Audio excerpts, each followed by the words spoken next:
আসসালামু আলাইকুম প্রিয় শিক্ষার্থীবৃন্দ, আমরা চলে আসলাম উদ্ভাসের পক্ষ থেকে তোমাদের জন্য আরেকটি ওয়ান শট সিকিউ ক্লাস নিয়ে। এবং আজকের আইসিটির ওয়ান শট সিকিউ ক্লাসে আমরা পড়ব আমাদের চ্যাপ্টার টু এর নাম হচ্ছে কমিউনিকেশন সিস্টেম ও নেটওয়ার্কিং।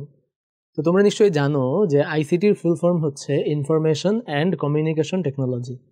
তো ইনফরমেশন বলতে আমরা বুঝাই তথ্য, অর্থাৎ যেই জিনিসটা আমরা অ্যাকচুয়ালি নিয়ে কাজ করি। হ্যাঁ, তথ্য বা উপাত্ত can be anything, can be একটা মানুষের ছবি, একটা ডেটাবেজ, অনেক কিছুই হইতে পারে। অ্যান্ড কমিউনিকেশনটাও এখানে important, right? So information and communication technology. তো এই যে কমিউনিকেশনের পার্ট, এই কমিউনিকেশনের পার্ট নিয়েই আসলে এই চ্যাপ্টার টুতে কথাবার্তা বলা হয়।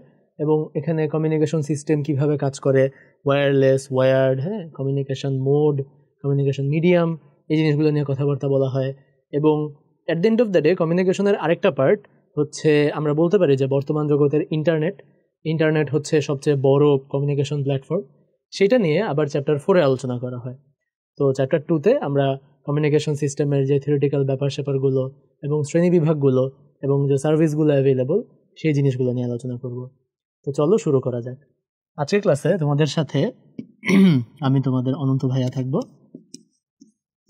এবং আমরা দেখব যে এই চ্যাপ্টারে আমাদের এইচএসসি পরীক্ষায় কীরকম কোয়েশ্চেন্স আসে এবং বিভিন্ন কলেজের টেস্ট এক্সামে কীরকম কোয়েশ্চেন্স আসে, এবং সেই অনুযায়ী আমরা বোঝার চেষ্টা করব যে এই চ্যাপ্টারটা তোমরা যখন প্রিপারেশন নিবে তখন ঠিক কীভাবে পড়বে, কীভাবে প্রিপারেশন নিবে। তো চলো শুরু করি। প্রথমেই আমরা দেখি যে ঢাকা বোর্ডের 2023 সালের একদম রিসেন্ট ইয়ার্সের যে কোয়েশ্চেন, ওইখানে কি বলতেছে, কলেজের প্রশাসনিক ভবন, একাডেমিক ভবন, লাইব্রেরি ভবন এবং অন্যান্য কাজে ব্যবহৃত ভবনগুলো স্বল্প দূরত্বে অবস্থিত, অর্থাৎ খুব কাছাকাছি। হ্যাঁ, এই স্বল্প দূরত্ব কথাটা একটু ইম্পর্টেন্ট, যে এরা খুব কাছাকাছি। হ্যাঁ, বর্তমানে প্রতিটি ভবনের কম্পিউটারগুলো নিজস্ব নেটওয়ার্ক ব্যবস্থায় পারস্পরিক তথ্য আদান প্রদান করতে পারে, অর্থাৎ একটা ভবনের যে কম্পিউটারগুলো তারা নিজেদের মধ্যে কমিউনিকেশন করতে পারে, সেইটা অলরেডি ডেভেলপ করা আছে। একটা ভবনের মধ্যে এক একটা ফ্লোরে এক একটা কম্পিউটার, হ্যাঁ, এরা কিভাবে কমিউনিকেট করবে সেটা অলরেডি ডেভেলপ করা আছে। বাট দ্য প্রবলেম ইজ, অধ্যক্ষ মহোদয় বলতেছে যে তিনি এখন চাইতেছেন যে সকল কম্পিউটারকে একই নেটওয়ার্কের আওতায় নিয়ে আসতে চাইতেছেন। অর্থাৎ অনেকগুলো ভবন আছে, প্রত্যেকটা ভবনের কম্পিউটারগুলো নিজেরা ঠিকই কমিউনিকেট করতে পারে, কিন্তু দুইটা ভবনের মধ্যে কোনো কমিউনিকেশন নাই। সে ফর এক্সাম্পল, একটা ভবন হচ্ছে সিভিল ইঞ্জিনিয়ারিং ডিপার্টমেন্ট, একটা ভবন হচ্ছে mechanical engineering department. So civil department and mechanical ডিপার্টমেন্টের মধ্যে কোনো সম্পর্ক নেই। ওকে, সো ফর এক্সাম্পল একটা ডিপার্টমেন্ট হচ্ছে ফাইন্যান্স ডিপার্টমেন্ট, একটা হচ্ছে মার্কেটিং ডিপার্টমেন্ট, দুইটার মধ্যে ইন্টার কমিউনিকেশন নাই। সো এইটার জন্য আমাদের গতে বলতেছে যে উদ্দীপকে উল্লিখিত কলেজের একাডেমিক ভবনের নেটওয়ার্ক ব্যবস্থা ব্যাখ্যা করো, অর্থাৎ অলরেডি যেই নেটওয়ার্ক ব্যবস্থা আছে, হ্যাঁ, সেটা ব্যাখ্যা করো। এবং ঘতে আমাদেরকে বলতেছে যে অধ্যক্ষ মহোদয়ের পরিকল্পনা সবচেয়ে কম খরচে বাস্তবায়নের জন্য কোন ট্রান্সমিশন মিডিয়ামটা উত্তম, হ্যাঁ, এটা ব্যাখ্যা করো। অর্থাৎ অধ্যক্ষ মহোদয় চাইতেছে প্রত্যেকটা ভবন এর মধ্যে যেন, মানে পুরো ক্যাম্পাসের সবগুলা ভবন যেন একটা নেটওয়ার্কের আওতায় চলে আসে। এটা কিভাবে পসিবল এবং এটার জন্য কোন ট্রান্সমিশন মিডিয়ামটা ভালো। ওকে, সো আমরা ঘ নিয়ে একটু পরে কথা বলি, আমরা গতে চলে যাই। আবার আমাদেরকে বলা হচ্ছে যে এই নেটওয়ার্ক, যে নেটওয়ার্কের আওতায় অলরেডি আছে, এই যে নিজস্ব নেটওয়ার্ক, হ্যাঁ, নিজস্ব নেটওয়ার্ক, প্রত্যেকটা ভবন এইটা কি। তো আমাদেরকে এটার জন্য আসলে যেটা বুঝতে হবে সেটা হচ্ছে যে বিভিন্ন ধরনের নেটওয়ার্ক স্ট্রাকচার বা শ্রেণীবিভাগ ডিপেন্ডিং অন সাইজ, হ্যাঁ, তো সাইজ বা রেঞ্জের উপর ভিত্তি করে নেটওয়ার্ককে আমরা অনেকগুলো ভাগে ভাগ করতে পারি, তাই না? যেমন একটা ভাগ হচ্ছে পার্সোনাল এরিয়া নেটওয়ার্ক বা প্যান, তাই না? আমরা বলি personal area network. Personal area network কোনটা? একটা মানুষ তার পার্সোনাল কাজের জন্য যে ডিভাইসগুলো ব্যবহার করে এদের মধ্যে যে নেটওয়ার্ক। সো স্বাভাবিকভাবেই এটার সাইজ খুবই ছোট হবে, খুবই স্বল্প পরিসরের একটা নেটওয়ার্ক। সে ফর এক্সাম্পল, একটা মানুষের একটা ল্যাপটপ বা কম্পিউটার, দেন তার একটা স্মার্ট ওয়াচ থাকতে পারে, তার একটা হেডফোন থাকতে পারে, তার মোবাইল ফোন থাকতে পারে। এই ডিভাইসগুলো তার পার্সোনাল, হয়তো একটা ক্যামেরা বা ইত্যাদি ইত্যাদি। সো সে ফর এক্সাম্পল, একটা মানুষের রুমের মধ্যে বা একটা মানুষের 1 মিটার 2 মিটারের মধ্যে রেঞ্জের মধ্যে, হ্যাঁ, যে কানেকশন মোস্টলি 1 মিটারে বলা হয়, সেটাকে আমরা বলি প্যান বা পার্সোনাল এরিয়া নেটওয়ার্ক। ওকে, সো এই জিনিসটাকে যদি আমি আরেকটু এই পাশে লিখি, দেখো, পার্সোনাল এরিয়া নেটওয়ার্ক, এবং এটার লেংথ আমরা বলতে পারি যে উইদিন 1 মিটার, রাইট? উইদিন 1 মিটারের মধ্যে যেই কমিউনিকেশন নেটওয়ার্কটা থাকবে। সো এটার চেয়ে বড় যদি একটা হয়, যে ফর এক্সাম্পল একটা ফ্ল্যাটে অনেকগুলো মানুষ থাকে, হ্যাঁ, তাদের সবার মধ্যে একটা নেটওয়ার্ক। বা একটা বিল্ডিংয়ে অনেকগুলো মানুষ থাকে, ফ্ল্যাট আর বিল্ডিং আলাদা করা আসলে পসিবল না, কারণ অনেক সময় একটা ফ্যামিলি পুরো একটা বিল্ডিং জুড়ে থাকে, তাই না? ধরো যে ডুপ্লেক্স বাড়ি বা এই ধরনের। সো ফ্ল্যাট বিল্ডিং পুরোটাই, মানে যেটাই চিন্তা করো, এটাকে আমরা বলবো লোকাল এরিয়া নেটওয়ার্ক বা ল্যান। ওকে, এটাকে আমরা বলবো লোকাল এরিয়া নেটওয়ার্ক বা ল্যান। এবং তোমরা যদি চিন্তা করে দেখো, এটাকে আমরা অ্যারাউন্ড 10 মিটার বলতে পারি, অ্যারাউন্ড 10 মিটার বলতে পারি। এবং তোমরা যদি চিন্তা করে দেখো যে এই যে লোকাল এরিয়া নেটওয়ার্ক ল্যান, এটা একটা বিল্ডিং বললাম কিন্তু আমি, হ্যাঁ, একটা ফ্ল্যাট বা বিল্ডিং। তাহলে এই যে কলেজের এই একটা ভবনের নিজস্ব যে নেটওয়ার্ক, সেটা কি তাহলে ল্যানের আওতায় পড়বে না, লোকাল এরিয়া নেটওয়ার্কের আওতায় পড়বে না? অবশ্যই লোকাল এরিয়া নেটওয়ার্কের আওতায় পড়বে। তো এই লোকাল এরিয়া নেটওয়ার্ক নিয়ে আমাদের আসলে কথা বলতে হবে। আমরা অন্যান্য নেটওয়ার্কগুলো যদি দেখি, ল্যানের চেয়ে বড় যেটা, সেটাকে আমরা মানে শ্রেণীবিভাগ অনেক রকম করা যায়, কিছু জায়গায় বলে কিছু জায়গায় বলে না। আমরা বলতে পারি ক্যান বা campus area network. Say for example যে একটা কমিউনিটি, ধরো 5টা বা 10টা বিল্ডিং মিলে একটা কমিউনিটি থাকে না আমাদের দেশে, যে অমুক হাউজিং সোসাইটি বা এরকম 2টা-5টা বিল্ডিং মিলে একসাথে, বা বিভিন্ন দেশে দেখবা যে একটা কমন উঠান বা লনের চারপাশে অনেকগুলো বিল্ডিং আছে। গ্রামে গেলে হয়তো দেখা যায় একটা উঠানের চারপাশে অনেকগুলো বাড়ি। হ্যাঁ, তো এই ধরনের চিন্তাভাবনা যদি দেখো যে একটা কমিউনিটি, হ্যাঁ, বা একটা ক্যাম্পাস, একটা বিশ্ববিদ্যালয়, একটা কলেজের ক্যাম্পাসের ভিতর অনেকগুলো বিল্ডিং থাকে, হ্যাঁ, তো এই পুরো একটা ক্যাম্পাসের মধ্যে যে নেটওয়ার্ক, এটাকে বলতেছে ক্যাম্পাস এরিয়া নেটওয়ার্ক। এটা 10 মিটারের বড়, 10 মিটার 100 মিটার পর্যন্ত হইতে পারে। তার চেয়ে বড় যদি হয়, মানে campus area network can be 1 kilometre, 1 কিলোমিটারও হইতে পারে। তার চেয়ে একটু বড় যদি হয়, এটাকে আমরা বলতে পারি man. Okay, by the way, এই ভ্যালুগুলো হচ্ছে অ্যাপ্রক্সিমেট, এটার কোনো মানে স্পেসিফিক ভ্যালু না। তোমাদের বইয়ে এরকম 2-1টা ভ্যালু থাকতে পারে, সেগুলো পরীক্ষা অ্যান্সার করা ট্রাই করবা। এটা হচ্ছে তোমাদের আন্ডারস্ট্যান্ডিংয়ের জন্য। অনেক জায়গায় রেফারেন্স হিসেবে এরকম ভ্যালু দেখবা, কাছাকাছি সবাই এরকম ভ্যালু ইউজ করে, বাট নট নেসেসারিলি মানে এটাই হচ্ছে আলটিমেট, মানে এইটাই হইতে হবে, 1 কিলোমিটার মধ্যে হইতে হবে। 1 কিলোমিটারের চেয়ে একটু বেশি হলে ওটা ক্যানে হবে না, এরকম কিছু না আর কি। হ্যাঁ, এটা অ্যাপ্রক্সিমেট, মানে বোঝার জন্য যে 1 কিলোমিটার কত বড়, এরকম একটা এরিয়া যদি হয় তাহলে অনেকগুলা বাড়ি, তাই না? এটা পুরো একটা বিশ্ববিদ্যালয় ক্যাম্পাস হইতে পারে, এরকম একটা। ম্যান হচ্ছে মেট্রোপলিটন এরিয়া নেটওয়ার্ক, সে একটা শহর বা শহরতলি, একটা পুরো গ্রাম, একটা পুরো শহর, হ্যাঁ, যেটার আন্ডারে, এটাকে আমরা অ্যারাউন্ড 10 কিলোমিটার 100 কিলোমিটার, হ্যাঁ, এই রেঞ্জে বলতে পারি। সো অনেক সময় 10 কিলোমিটার রেঞ্জে বলা হয়, বাট শহর আসলে 10 কিলোমিটারের বড়ও হইতে পারে, 100 কিলোমিটারও হইতে পারে একটা শহর, তাই না? আবার অনেক সময় 100 কিলোমিটারে একটা পুরো দেশও কাভার হয়ে যায়। সো মোটামুটি একটা শহর বা 2টা শহর বা একটা বিভাগ, এই ধরনের যদি কোনো কানেকশন থাকে, ধরো ফর এক্সাম্পল বাংলাদেশে ধরো ঢাকা বিভাগের মধ্যে একটা কমিউনিকেশন, হ্যাঁ, ঢাকার সাথে ধরো সিলেট বিভাগের কমিউনিকেশন আলাদা সিলেটের মধ্যে, তো এই একটা বিভাগের কমিউনিকেশনকে আমরা কাইন্ড অফ ম্যান বলতে পারি। আর ম্যানের চেয়ে বড় যদি হয়, ধরো একটা দেশ বা একটা মহাদেশ, হ্যাঁ, এই পরিমাণ বড় যদি একটা নেটওয়ার্ক হয়, সেটাকে আমরা বলতে পারি ওয়ান। এবং ওয়ানকে আমরা 100 কিলোমিটার থেকে শুরু করে 1000 কিলোমিটার বা তারও বড় বলতে পারি। হ্যাঁ, এবং দিন শেষে যদি 7টা মহাদেশই একসাথে পুরো পৃথিবীটাকে একটা কানেকশনে নিয়ে আসি, পুরো পৃথিবী যেই কানেকশনের আন্ডারে, সেটা হচ্ছে অ্যাকচুয়ালি ওয়ার্ল্ড ওয়াইড একটা ওয়ান, রাইট? ওয়ান মানে by the way wide area network. হ্যাঁ, metropolitan area network, wide area network. পুরো পৃথিবীটা যদি কানেকশন নিয়ে আসি, সেটাকে আমরা সাধারণত বলি দ্য ইন্টারনেট। পুরো পৃথিবীকে যে একসাথে কানেক্ট করছে, এটাকে আমরা বলি the internet. This is the biggest and this is, মানে এটাকে দা বলার রিজন বিকজ এটা একটা, right? The internet, the world wide web, তাই না? আমরা বলি না WWW ওয়ার্ল্ড ওয়াইড ওয়েব। ওকে, আচ্ছা, তো আমাদের এই গয়ের কোয়েশ্চেনে তাহলে আমরা অ্যান্সার করব কি? গয়ের কোয়েশ্চেনে আমরা অ্যান্সার করব হচ্ছে ল্যান, যে আমাদের কলেজের এক একটা ভবন এর মধ্যে যে কমিউনিকেশন, সেটা হচ্ছে একটা ল্যান। ওকে, এবং এই ল্যান নিয়ে আমরা ব্যাখ্যা করবো যে ল্যানের সাইজ এরকম হতে পারে, একটা ফ্ল্যাট হতে পারে, একটা বাড়ি হতে পারে, এখানে 10টা 20টা ডিভাইস থাকতে পারে, তাই না? বা একটু বড়ও হতে পারে, 50টা ডিভাইসও থাকতে পারে, রাইট? এরকম আর কি। ওকে, সো মেইনলি ডিভাইসের সংখ্যার উপর না, আসলে এরিয়ার উপর নির্ভর করে শ্রেণী বিভাগ করা হয়। ওকে, আচ্ছা, পরের কোয়েশ্চেনে যদি আমরা যাই, যে অধ্যক্ষ মহোদয়ের পরিকল্পনা সবচেয়ে কম খরচে। এখন পরিকল্পনার কি ছিল? যে সবগুলো বিল্ডিংয়ের সকল কম্পিউটারকে সে একই নেটওয়ার্কের আওতায় নিয়ে আসতে চায়। তো পুরো ক্যাম্পাসের নেটওয়ার্ককে যদি একই নেটওয়ার্কের আওতায় নিয়ে আসতে চায়, এটাকে আমরা ক্যান বলতে পারি, তাই না? CAN, campus area network. Okay, তো এটা একটা ক্যাম্পাস এরিয়া নেটওয়ার্ক হবে, এবং এটাকে বাস্তবায়নের জন্য কোন ট্রান্সমিশন মিডিয়াম উত্তম? এখন মিডিয়াম মানে কি? ট্রান্সমিশন মিডিয়াম মানে হচ্ছে যে ওয়্যার্ড মিডিয়াম নাকি ওয়্যারলেস মিডিয়াম। ওকে, এখানে অনেকগুলো ওয়ার্ড আছে, বুঝছো? একটা হচ্ছে মিডিয়াম, একটা হচ্ছে মোড, আরেকটা হচ্ছে স্পিড, হ্যাঁ, আরেকটা হচ্ছে মেথড। ওকে, অনেকগুলো কথা আছে। মিডিয়াম এক জিনিস, মোড এক জিনিস, মেথড আরেক জিনিস। ওকে, সো মিডিয়াম বলতে ওয়্যার্ড মিডিয়াম না ওয়্যারলেস মিডিয়াম। তো খেয়াল করে দেখবা যে যেহেতু স্বল্প দূরত্বে অবস্থিত সেহেতু কিন্তু চাইলে ওয়্যারলেস পসিবল, তাই না? পাশাপাশি দুইটা বিল্ডিংয়ের মধ্যে একটা ওয়্যারলেস কানেকশন পসিবল যেহেতু স্বল্প দূরত্বে, রাইট? বুঝা গেছে? যদি অনেক বেশি দূরে হইতো তাহলে ওয়্যারলেস এত রেঞ্জ কাভার করতো না। সো ওয়্যারলেস পসিবল কিন্তু, হ্যাঁ। কিন্তু ওয়্যারলেস যদি আমরা অনেক বেশি স্পিডের চাই, হ্যাঁ, এবং সবাইকে যেহেতু কানেক্ট করব, সেক্ষেত্রে মানে অনেক বেশি স্পিডের যদি ওয়্যারলেস চাই সেটার খরচ কিন্তু বেশি, হ্যাঁ। কিন্তু যেহেতু কাছাকাছি, সেটা যদি আমরা তার টানি, দেখো দুইটা বিল্ডিংয়ের মধ্যে যদি আমি তার টানি, ওয়্যার্ড মিডিয়াম, হ্যাঁ, যদি তার টেনে দিই, একটা ফাইবার অপটিক কেবল টেনে দিই, তাহলে কিন্তু আমার খুব ছোট তার লাগবে। এবং চিন্তা করে দেখো, তারের কস্ট কিন্তু অত বেশি না। একটা ওয়্যারলেস ট্রান্সমিটার, ওয়্যারলেস রিসিভার যদি অনেক বেশি স্পিডের, অনেক ভালো মানের ইয়ে করতে হয়, কমন সেন্স ইউজ করো, সেটার দাম কিন্তু অনেক বেশি। অফকোর্স, হ্যাঁ, সেটার দাম অনেক বেশি, যেহেতু এটা ইউজ করা ইজি, ফ্লেক্সিবল, তাই না? যে কোনো জায়গায় সরাতে পারবা, সেই কারণে দাম বেশি, হ্যাঁ।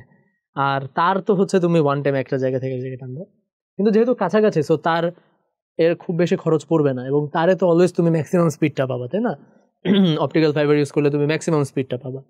সো সেই সেন্সে আমরা যদি অ্যাপল টু অ্যাপল কম্পেয়ার করি, তাহলে বেস্ট সলিউশনের জন্য সবচেয়ে কম খরচ পসিবল ওয়্যার্ড মিডিয়ামে, তাই না? যেহেতু কাছাকাছি, খুব বেশি কিন্তু তার লাগবে না, হ্যাঁ, খুব বেশি কিন্তু তার লাগবে না, তাই না?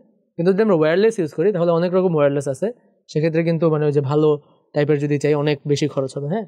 কিছু আছে তোমার নর্মাল রাউটারের মতো জাস্ট ইয়ে করবে, কিছু আছে তোমার দুইটা বিল্ডিংয়ের উপর এরকম থাকে যে এই বিল্ডিংয়ে স্যাটেলাইটের মতো অনেকটা, যে এই বিল্ডিং থেকে এখানে ট্রান্সমিট করবে, এই বিল্ডিংয়ে এখানে রিসিভ করবে, আবার এই বিল্ডিংয়ে এখানে ট্রান্সমিট করবে, এই বিল্ডিংয়ে এখানে রিসিভ করবে, হ্যাঁ। সো ওকে পাঠাবে এদিক দিয়ে, ওকে পাঠাবে এদিক দিয়ে, এখান থেকে ট্রান্সমিট করবে, ও রিসিভ করবে, এখান থেকে ট্রান্সমিট করবে।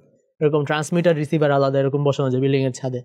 তাহলে কি হবে যে কোনো তার টানা লাগলো না, হ্যাঁ। ইউজুয়ালি তার টানলে কি হবে, মাটি খুঁড়ে মাটির নিচে দিয়ে তার নিয়ে যাবে, তাই না? অবশ্যই তারটা ঝুলবে না, তারটা ঝুললে ছিঁড়ে যাওয়ার চান্স থাকবে, নষ্ট হওয়ার চান্স থাকবে, যদি ঢাকা শহরে সব তার একটু ঝুলে। হাউএভার এই হচ্ছে মোটামুটি অ্যান্সার, যে ওয়্যার্ড হচ্ছে তাহলে সেই তুলনায় খরচ কম হবে।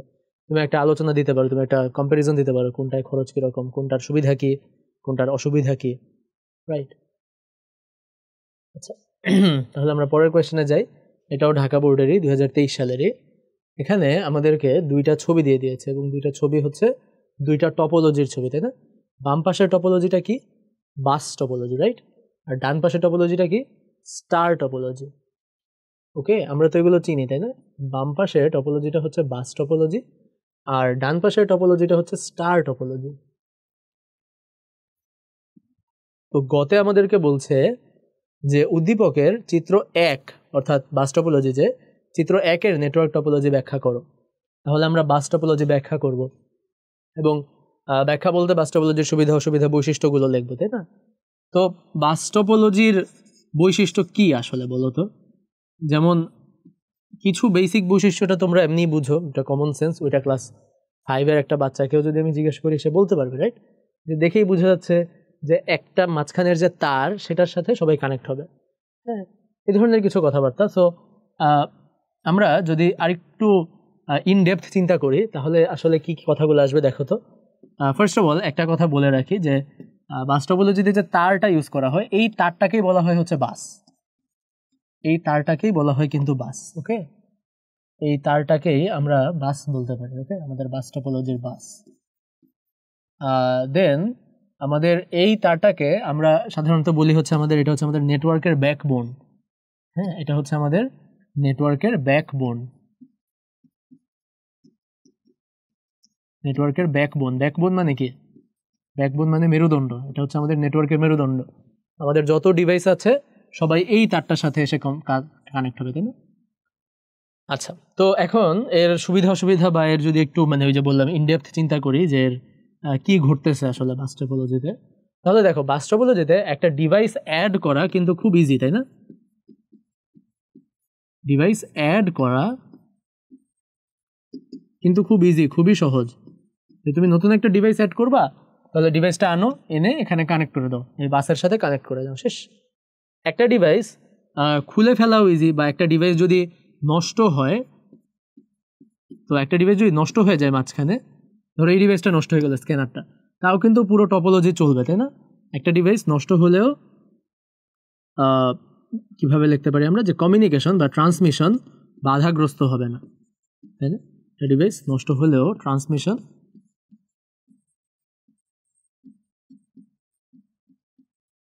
বাধাগ্রস্ত হবে না। দেন আরও কিছু ব্যাপার আসতে পারে, যে যদি ধরো যে বাস টপোলজিতে কি একটা কমিউনিকেশন সিকিউর বা প্রাইভেট, অ্যান্সার হচ্ছে না, কমিউনিকেশনগুলো কিন্তু প্রাইভেট না। হ্যাঁ, কোনো কমিউনিকেশন প্রাইভেট না, কারণ ফর এক্সাম্পল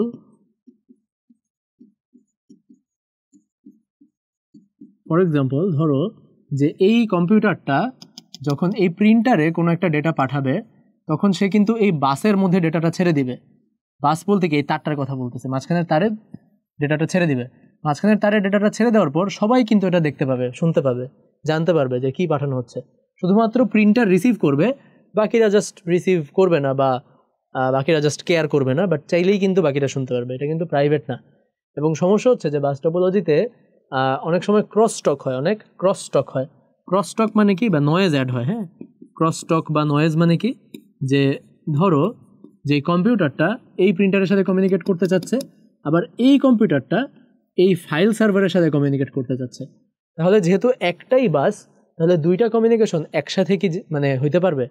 বা একসাথে হইতে গেলে দুইটার নেটওয়ার্কই বাধাগ্রস্ত হবে, তাই না?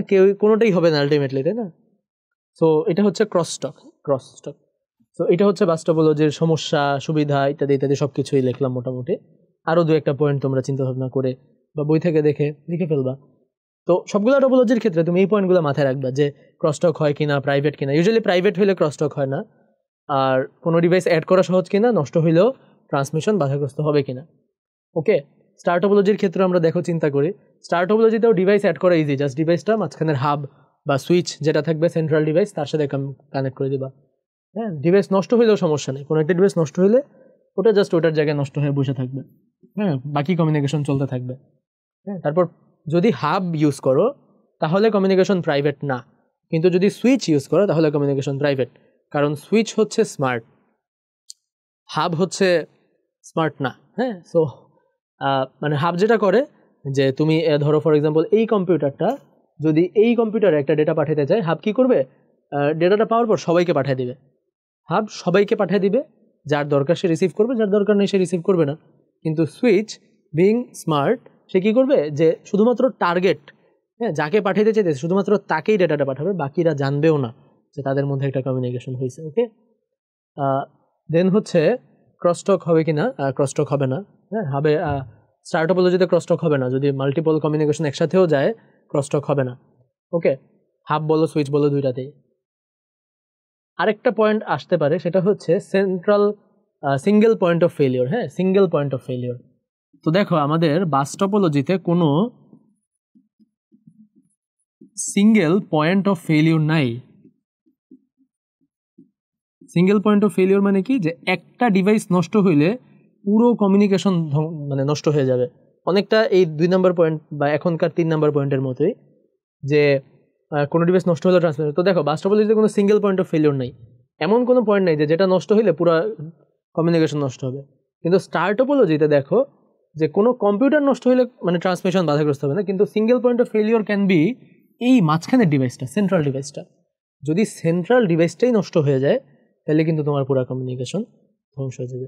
কোনো পেরিফেরাল ডিভাইস অর্থাৎ এই কম্পিউটারগুলো যদি নষ্ট হয় তাহলে সমস্যা নেই, বাট সেন্ট্রাল ডিভাইস নষ্ট হলে কিন্তু সমস্যা। সো একটা সিঙ্গেল পয়েন্ট অফ ফেলিওর থাকবে। হ্যাঁ, স্টার টপোলজিতে, বাস টপোলজিতে সেটা নাই। তো যাই হোক, ঘতে কি বলছে, যে উদ্দীপকে উল্লেখিত চিত্র 1 এবং চিত্র 2 এর টপোলজির মধ্যে কোনটা বেশি সুবিধাজনক ব্যাখ্যা করো। তো তুমি এই জিনিসগুলো আলোচনা করবা, এই যে পয়েন্টগুলো বললাম, এবং অবশ্যই তুমি দেখবা যে star topology is better. Star টপোলজিতে ক্রসটক নাই, star topology can be private, তাই না? প্রাইভেট হইতে পারে তুমি যদি সুইচ ইউজ করো। হ্যাঁ, যদিও সিঙ্গেল পয়েন্ট অফ ফেলিওর আছে, বাট সাধারণত হাব বা সুইচ নষ্ট হয় না। হাব বা সুইচ নষ্ট হইতে মেলা বছর লাগে। হ্যাঁ, 10 বছর 15 বছর 20 বছরও নষ্ট হয় না একটা হাব বা সুইচ। ভাগ্য খারাপ থাকলে একদিনও হইতে পারে, বাট ইউজুয়ালি কখনোই নষ্ট হয় না, ইউজুয়ালি কখনোই নষ্ট হয় না, বুঝছো? সো এটাই অবশ্যই স্টার্ট টোপোলজি বেটার। হ্যাঁ, ওকে। দেন রাজশাহী বোর্ড 2023 দৃশ্যকল্প 1, শ্রেণীকক্ষে শিক্ষক এক ধরনের কেবল দেখালেন যা স্বচ্ছ কাঁচ দিয়ে তৈরি। হ্যাঁ, এক ধরনের তার বা কেবল দেখাইলেন যেটা হচ্ছে স্বচ্ছ কাঁচ, ট্রান্সপারেন্ট গ্লাস দিয়ে তৈরি। গতে বলতেছে যে উদ্দীপকের দৃশ্যকল্প 1 এ উল্লেখিত তার মাধ্যম সম্পর্কে আলোচনা করো। তাহলে আমাকে বলো তো, স্বচ্ছ কাঁচ দিয়ে যেই তার মাধ্যমটা তৈরি হয় সেটা কি? সেটা নিঃসন্দেহে অপটিক্যাল ফাইবার, তাই না? সেটা হচ্ছে অপটিক্যাল ফাইবার। অপটিক্যাল ফাইবারে কি হিসেবে, অপটিক্যাল ফাইবারে কি হিসেবে ডেটা ট্রান্সমিট হয়? কি হিসেবে, কেমন সিগন্যাল হিসেবে? অ্যান্সার হচ্ছে লাইট সিগন্যাল হিসেবে, তাই না? অপটিক্যাল ফাইবারে লাইট সিগন্যাল হিসেবে ডেটা ট্রান্সমিট হচ্ছে, লাইট সিগন্যাল। অপটিক্যাল ফাইবার ছাড়াও আরও কি কি তার আছে? অপটিক্যাল ফাইবার ছাড়াও আমাদের টুইস্টেড পেয়ার কেবল আছে, কোএক্সিয়াল কেবল আছে। সেইগুলো দুইটাতেই কিন্তু ইলেকট্রিক সিগন্যাল হিসেবে ডেটা ট্রান্সমিট হয়। হ্যাঁ, টুইস্টেড পেয়ার কেবল বলো আর কোএক্সিয়াল কেবল বলো, দুইটাতেই ইলেকট্রিক্যাল সিগন্যাল হিসেবে, বাট অপটিক্যাল ফাইবারে লাইট সিগন্যাল হিসেবে ডেটা ট্রান্সমিট হবে। ওকে,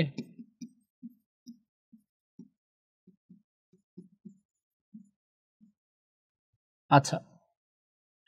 তারপর দেখো অপটিক্যাল ফাইবারের বৈশিষ্ট্য কী কী। অপটিক্যাল ফাইবারের ভেতর তোমার হচ্ছে কাচের দুইটা লেয়ার থাকে। ভিতরের যে লেয়ারটা, হ্যাঁ, সেটাকে আমরা বলি হচ্ছে কোর। ভেতরের লেয়ারটার নাম হচ্ছে কোর, যার প্রতিসরণাঙ্ক বা রিফ্র্যাক্টিভ ইন্ডেক্স হয় হচ্ছে বেশি। হ্যাঁ, ওর যে প্রতিসরণাঙ্ক, আমরা ইউজুয়ালি মিউ দিয়ে বা ইটা দিয়ে প্রতিসরণাঙ্ক প্রকাশ করি না, প্রতিসরণাঙ্ক বা প্রতিসরাঙ্ক। সো কোর এর মিউ হচ্ছে বেশি, আর কোরের বাইরে যে আবরণটা থাকে সেটাকে বলা হয় হচ্ছে ক্ল্যাড। ক্ল্যাডের মিউ হচ্ছে কম। ওকে, এইটাকে বলা হয় হচ্ছে ক্ল্যাড। কোরের বাইরে যে আবরণ থাকে ওটা বলে ক্ল্যাড। দুইটাই কিন্তু স্বচ্ছ কাঁচ। সো ভিতরের মাধ্যমটা হয় ঘন, দুইটাই কাঁচ, ট্রান্সপারেন্ট, বাট ভিতরেরটা ঘন, বাইরেরটা হালকা। হ্যাঁ, এবং তার চারপাশে হচ্ছে একটা প্লাস্টিকের বা কোনো একটা কিছুর আবরণ থাকে। হ্যাঁ, তো যেটা হয় যে ভিতরে যেহেতু ঘন, তাহলে আলো ভিতর থেকে যখন বাইরে যাওয়া ট্রাই করে, যদি সে সংকট কোণের চেয়ে, ক্রিটিক্যাল অ্যাঙ্গেলের চেয়ে বেশি কোণে আপতিত হয়, তাহলে এখানে বারবার পূর্ণ অভ্যন্তরীণ প্রতিফলন হবে এবং আলোটা কোরের ভেতরেই থাকবে। আলোটা কোর থেকে আর ক্ল্যাডে যাবে না। ক্ল্যাড ইউজ করা হয়েছে কেন? জাস্ট একটা হালকা মাধ্যম হিসেবে, যে ক্ল্যাডের প্রতিসরণাঙ্ক কম, সে একটা হালকা মাধ্যম, বাট কোরের প্রতিসরণাঙ্ক বেশি, সে একটা ঘন মাধ্যম। সো আমরা হচ্ছে এমনভাবে আলোটা পাঠাই যেন হচ্ছে কি, অলওয়েজ আলোর পূর্ণ অভ্যন্তরীণ প্রতিফলন হয় এবং কখনোই যেন কোর থেকে ক্ল্যাডে আলোটা না যায়। Okay, so that's the idea of optical fibre. হ্যাঁ, বাইরের আবরণটাকে অনেক সময় জ্যাকেট বলে, এবং এরকম 2টা বা 3টা অপটিক্যাল ফাইবার একসাথে আবার একটা আবরণ দিয়ে আটকানো থাকে, ওটাকে বলা হয় শীথ, SHEATH। ওকে, শীথ। এরকম 2টা বা 3টা অপটিক্যাল ফাইবার, ধরো এটা একটা অপটিক্যাল ফাইবার, এটা একটা অপটিক্যাল ফাইবার, এটা একটা, 3টা অপটিক্যাল ফাইবারকে একসাথে একটা ইয়ে দিয়ে আটকানো। হ্যাঁ, এটাকে বলা হয় হচ্ছে শীথ। ওকে, আচ্ছা, যাই হোক, আমরা পরের কোয়েশ্চেনে চলে যাই, ঘতে। তো গতে ছিল আমাদের দৃশ্যকল্প 1, ঘতে হচ্ছে দৃশ্যকল্প 2। দৃশ্যকল্প 2তে দেখাচ্ছে যে পৃথিবীর আয়োনোস্ফিয়ারে বাধা পেয়ে একটা তরঙ্গ বা কিছু একটা আবার পৃথিবী পৃষ্ঠে ব্যাক করতেছে, এবং চিত্র 2-এ দেখাচ্ছে যে একটা স্যাটেলাইটের মাধ্যমে সেম ধরনের একটা কমিউনিকেশন হচ্ছে। এখানে আয়োনোস্ফিয়ারে বাধা পাওয়ার জন্য আর আমরা বসে নেই, আমরা একটা স্যাটেলাইট ইউজ করছি। তো ঘতে বলতেছে যে উদ্দীপকের দৃশ্যকল্প 2-এ ডেটা কমিউনিকেশনের মাধ্যম দুইটির মধ্যে কোনটি উত্তম? হ্যাঁ, ডেটা 2-এর মাধ্যম দুইটির মধ্যে কোনটি উত্তম? সো দুইটা মাধ্যমের মধ্যে, মাধ্যম দুইটা কি কি, মানে ফার্স্ট অফ অল মাধ্যম হচ্ছে এখানে দুইটাই ওয়্যারলেস, বাট ওয়্যারলেসের মধ্যে আমরা কমিউনিকেশন করি কিসের মাধ্যমে? 3 রকম ওয়েভ দিয়ে আমরা কমিউনিকেশন করি। একটা হচ্ছে আমাদের ইনফ্রারেড বা অবলোহিত রশ্মি, এটা দিয়েও আমরা ওয়্যারলেস মিডিয়ামে কমিউনিকেট করতে পারি। একটা হচ্ছে আমাদের মাইক্রোওয়েভ বা মাইক্রোরশ্মি, এবং 3 নম্বর হচ্ছে আমাদের রেডিও ওয়েভ বা রেডিও রশ্মি। সো চিত্র 1 এ যে ছবিটা দেওয়া এটা হচ্ছে রেডিও ওয়েভ। চিত্র 1 এ যে ছবিটা দেওয়া এটা হচ্ছে রেডিও ওয়েভ, আর চিত্র 2 এ যে ছবিটা দেওয়া এটা হচ্ছে মাইক্রোওয়েভ। রেডিও ওয়েভ হচ্ছে তোমার এই ভূপৃষ্ঠ দিয়ে অনেক দূর যেতে পারে এবং পৃথিবীর আয়নোস্ফিয়ারে বাধা পেয়ে আবার ব্যাক করে। হ্যাঁ, সো রেডিও ওয়েভের রেঞ্জ এ কারণে অনেক বেশি। হ্যাঁ, মাটির কাছাকাছি এসে অনেক দূর যেতে পারে, আবার আয়নোস্ফিয়ার বাধা পেয়ে ব্যাক করে, সো অনেক দূর পর্যন্ত রেডিও ওয়েভ ছড়া যেতে পারে। হ্যাঁ, মাইক্রোওয়েভের রেঞ্জ সেই তুলনায় কম এবং মাইক্রোওয়েভ আসলে খুব বেশি ভেদ করতে পারে না। রেডিও ওয়েভ যেমন ভেদ করতে পারে, দেয়াল ভেদ করতে পারে। হ্যাঁ, যেমন ফর এক্সাম্পল আমরা ওয়াইফাই ইউজ করি যখন বাসায়, রাউটার এক রুমে থাকলেও অন্য রুম থেকে আমরা কিন্তু কানেক্ট করতে পারি। কেন? কারণ আমাদের এই রাউটারগুলো যে ওয়েভের মাধ্যমে কমিউনিকেট করে সেটা হচ্ছে রেডিও ওয়েভ। আর রেডিও ওয়েভ হচ্ছে কি করতে পারে, এই দেয়াল ভেদ করতে পারে, অনেক কিছু ভেদ করতে পারে, অনেক দূর যেতে পারে। মাইক্রোওয়েভ তেমন ভেদ করতে পারে না। মাইক্রোওয়েভ মোটামুটি ডিরেক্ট লাইন অফ সাইট, হ্যাঁ লাইন অফ সাইট বলে এটাকে। হ্যাঁ, যদি ডিরেক্ট লাইন অফ সাইট না হয়, অর্থাৎ মাঝখানে যদি কিছু থাকে তাহলে সে আটকে যায়। আসলে ডিরেক্ট যদি থাকে তাহলে যে সে কারণে যেটা করে আমরা এরকম স্যাটেলাইটের মাধ্যমে মাইক্রোওয়েভটাকে এক জায়গা থেকে আরেক জায়গায় পাঠাই। সো আমার যদি ধরো বাংলাদেশ থেকে সে ফর এক্সাম্পল বাংলাদেশ থেকে আমার আফগানিস্তানে কোনো একটা ডেটা পাঠাতে হবে, হ্যাঁ, বা বাংলাদেশ থেকে আমার কসোভোতে কোনো একটা ডেটা পাঠাতে হবে, আলবেনিয়াতে কোনো একটা ডেটা পাঠাতে হবে, হ্যাঁ, সে বাংলাদেশ থেকে আমার পর্তুগালে কোনো একটা ডেটা পাঠাতে হবে, এনিথিং। তো আমরা মাইক্রোওয়েভ যদি ইউজ করি তাহলে কী হবে, স্যাটেলাইটে পাঠাবো, স্যাটেলাইটটা সেটাকে আবার ওই দেশের বা অমুক জায়গায় পাঠিয়ে দেবে, তাই না? তো দুইটার মধ্যে কোনটা বেটার, এটা মেবি আমাদের কোয়েশ্চেনে বলতে পারবো যে দুইটার মধ্যে কোনটা উত্তম। অ্যান্সার হচ্ছে উত্তমের কোনো শেষ নেই। হ্যাঁ, সবই ভালো সবই খারাপ। মানে মাইক্রোওয়েভের অসুবিধা হচ্ছে এটা যে মাইক্রোওয়েভটা যদি আমরা কমিউনিকেট করতে চাই আমাদের কিন্তু স্যাটেলাইট লাগতেছে। স্যাটেলাইটটা মানে বিশাল বড় একটা ব্যাপার। স্যাটেলাইট তো বললেই হইল না যে চলে আসলো, স্যাটেলাইট থাকা, ওই অনুযায়ীভাবে কমিউনিকেট করা ঠিক মতো, এটা বেশ একটা ব্যাপার। অনেক সময় কমিউনিকেশন স্লো হয়ে যেতে পারে, স্যাটেলাইট একটা জায়গা থেকে রিসিভ করে আরেক জায়গায় যে ওটা সেন্ড করবে, হ্যাঁ এরকমও হতে পারে। সো এই কারণে এই ধরনের মাইক্রোওয়েভের চেয়ে আসলে রেডিও ওয়েভই বেটার।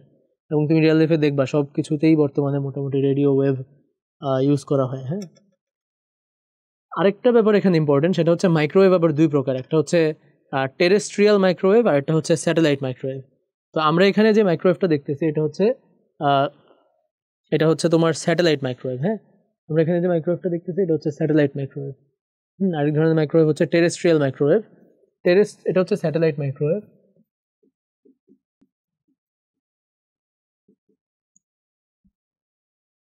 আরেক ধরনের মাইক্রোওয়েভ আছে টেরেস্ট্রিয়াল মাইক্রোওয়েভ, ওটা হচ্ছে তোমার এরকম ডিরেক্ট এক জায়গা থেকে আরেক জায়গায়, এখান থেকে একটা ডিরেক্ট লাইন অফ সাইটে কমিউনিকেশন করে। হ্যাঁ, টেরেস্ট্রিয়াল মাইক্রোওয়েভ অনেকটা হচ্ছে তোমার ওই এক বিল্ডিং থেকে আরেক বিল্ডিংয়ে যেরকম দেখাইলাম ওই রকম, ওখানেও মাইক্রোওয়েভ ইউজ করা হয় বাই দ্য ওয়ে।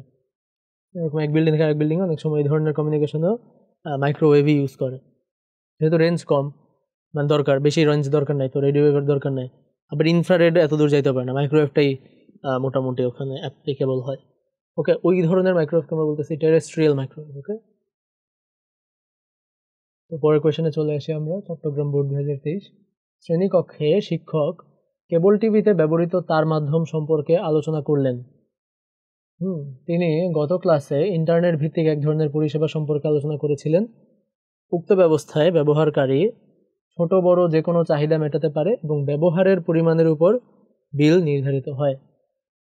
তো উদ্দীপকে উল্লেখিত তার মাধ্যম সম্পর্কে আলোচনা করো। হ্যাঁ, wired medium. By the way, wired মিডিয়ামকে অনেক সময় গাইডেড মিডিয়াম বলে। ওয়্যার্ড মিডিয়ামকে অনেক সময় গাইডেড মিডিয়াম বলে, কারণ তারের মাধ্যমেই যেহেতু কমিউনিকেশন হচ্ছে, সো যেখানে যেখানে তার যাবে কমিউনিকেশনটাও মানে ডেটাটাও ওই তারের ভিতর দিয়ে যাবে। তার কি করবে, আমার ডেটাটাকে গাইড করে নিয়ে যাবে, তাই না, যে তুমি এখানে যাও এখানে যাও এখানে যাও। আর ওয়্যারলেস মিডিয়ামকে সাধারণত আনগাইডেড মিডিয়াম বলে, এখানে গাইড করার কেউ নাই।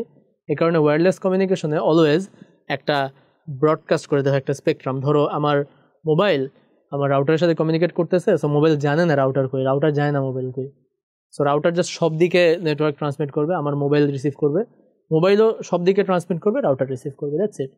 কোনো নির্দিষ্ট দিক নেই, গাইডেড না, হ্যাঁ আনগাইডেড। ওকে, আচ্ছা, সো গাইডেড মিডিয়াম তার মাধ্যম সম্পর্কে আলোচনা করবা। মেইনলি যেটা বলবা সেটা হচ্ছে যেখানে যেহেতু কেবল টিভির কথা বলছে, কেবল টিভিতে আমরা কো এক্সিয়াল কেবল ইউজ করি। হ্যাঁ, আমাদের যে ডিশের তার ইউজ করি, ডিশ ডিশের তারগুলো ইউজুয়ালি কোএক্সিয়াল কেবল টাইপের হয়, কোএক্সিয়াল কেবল। তো কোএক্সিয়াল কেবলের ঘটনা কি? কোএক্সিয়াল কেবলের ঘটনা হচ্ছে যে কোএক্সিয়াল কেবল ওই যে বললাম ইলেকট্রিক সিগন্যালের মাধ্যমে ডেটা ট্রান্সমিট করে, অফকোর্স কোএক্সিয়াল কেবল এবং টুইস্টেড পেয়ার কেবল দুইটাই। কোএক্সিয়াল কেবলের রেঞ্জ বেশি, টুইস্টেড পেয়ার কেবলের চেয়ে রেঞ্জ বেশি, কিন্তু ফাইবার অপটিকের চেয়ে রেঞ্জ কম, প্রায় 10 কিলোমিটার বা 1 কিলোমিটার মেবি, প্রায় 1 কিলোমিটার পর হচ্ছে তোমার রিপিটার ইউজ করা লাগে, বা এরকম 10 কিলোমিটার, হ্যাঁ একটু বেশি টুইস্টেড পেয়ার কেবলের চেয়ে বেশি। কোএক্সিয়াল কেবলের আরেকটা সুবিধা হচ্ছে ট্রান্সমিশন স্পিড বেশি, টুইস্টেড পেয়ার কেবলের চেয়ে কোএক্সিয়াল কেবলের ট্রান্সমিশন স্পিড বেশি। ওকে, ধরো আমাদের দেশে এখন না হয় নিয়ম করে ফাইবার অপটিক কেবল দিয়ে সব বাসায় কানেকশন দেওয়া হয়, বাট আগে তো ফাইবার অপটিক কেবল একদম বাসা পর্যন্ত যেত না।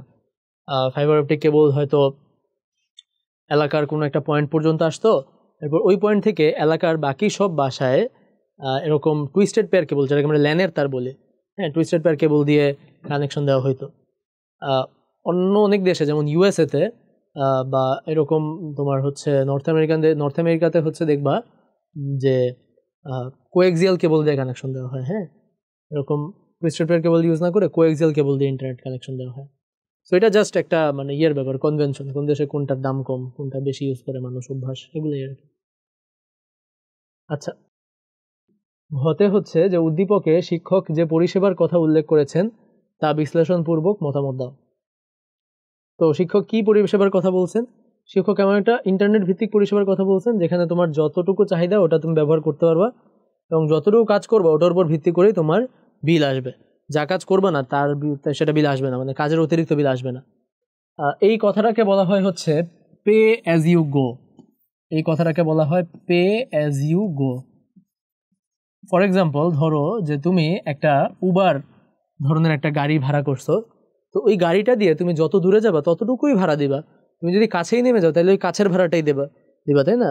সো ইন্টারনেটেও এ ধরনের কিছু সিস্টেম আছে, যেমন এখানে মানে ইয়ে করা হয়েছে ক্লাউড কম্পিউটিংয়ের কথা, হ্যাঁ এখানে রেফারেন্স হিসেবে মানে ক্লাউড কম্পিউটিংকে রেফার করা হয়েছে। তো মানে এই তো বলছে তো যে তোমার ইন্টারনেট ভিত্তিক পরিষেবা, সো ক্লাউড কম্পিউটিংয়ের কথা বলছে, এবং বেশিরভাগ ক্লাউড কম্পিউটিংয়েই তোমার হচ্ছে এই ধরনের একটা ব্যাপার থাকে যে পে অ্যাজ ইউ গো, যতটুকু খরচ করবে ততটুকু জন্য তোমাকে আমরা বিল করব, এর বেশি আমি বিল করব না। হ্যাঁ তুমি আমার একটা সিপিইউ 1 ঘন্টা চালাইছো, 1 ঘন্টার জন্য বিল করব, তোমাকে 24 ঘন্টার বিলটা দিয়ে রাখতে হবে না, যে মানে মিনিমাম 24 ঘন্টা দিতে এমন কিছু না, তুমি 1 মিনিট চাইলে 1 মিনিটের বিলই দিবা, যতটুকু চালাবা ততটুকু বিল দিবা। হ্যাঁ, সো এই ধরনের মানে ইয়ে হচ্ছে ক্লাউড কম্পিউটিংয়ে পাওয়া যায়। আর ক্লাউড কম্পিউটিংয়ের ব্যাখ্যা যদি বা বৈশিষ্ট্যগুলো যদি বলি, ক্লাউড কম্পিউটিং মোটামুটি 3 ধরনের আমরা ইউজ করি মোটা দাগে। একটা হচ্ছে ইনফ্রাস্ট্রাকচার অ্যাজ এ সার্ভিস, হ্যাঁ infrastructure as a service, IaaS। একটা হচ্ছে platform as a service, PaaS। আর একটা হচ্ছে সফটওয়্যার বা সফটওয়্যার অ্যাজ এ সার্ভিস, হ্যাঁ সফটওয়্যার অ্যাজ এ সার্ভিস। তো ইনফ্রাস্ট্রাকচার অ্যাজ এ সার্ভিস মানে কি, যে তোমাকে একটা মেশিন মানে কম্পিউটার আর কি, তোমাকে একটা মেশিন ধরায় দিবে।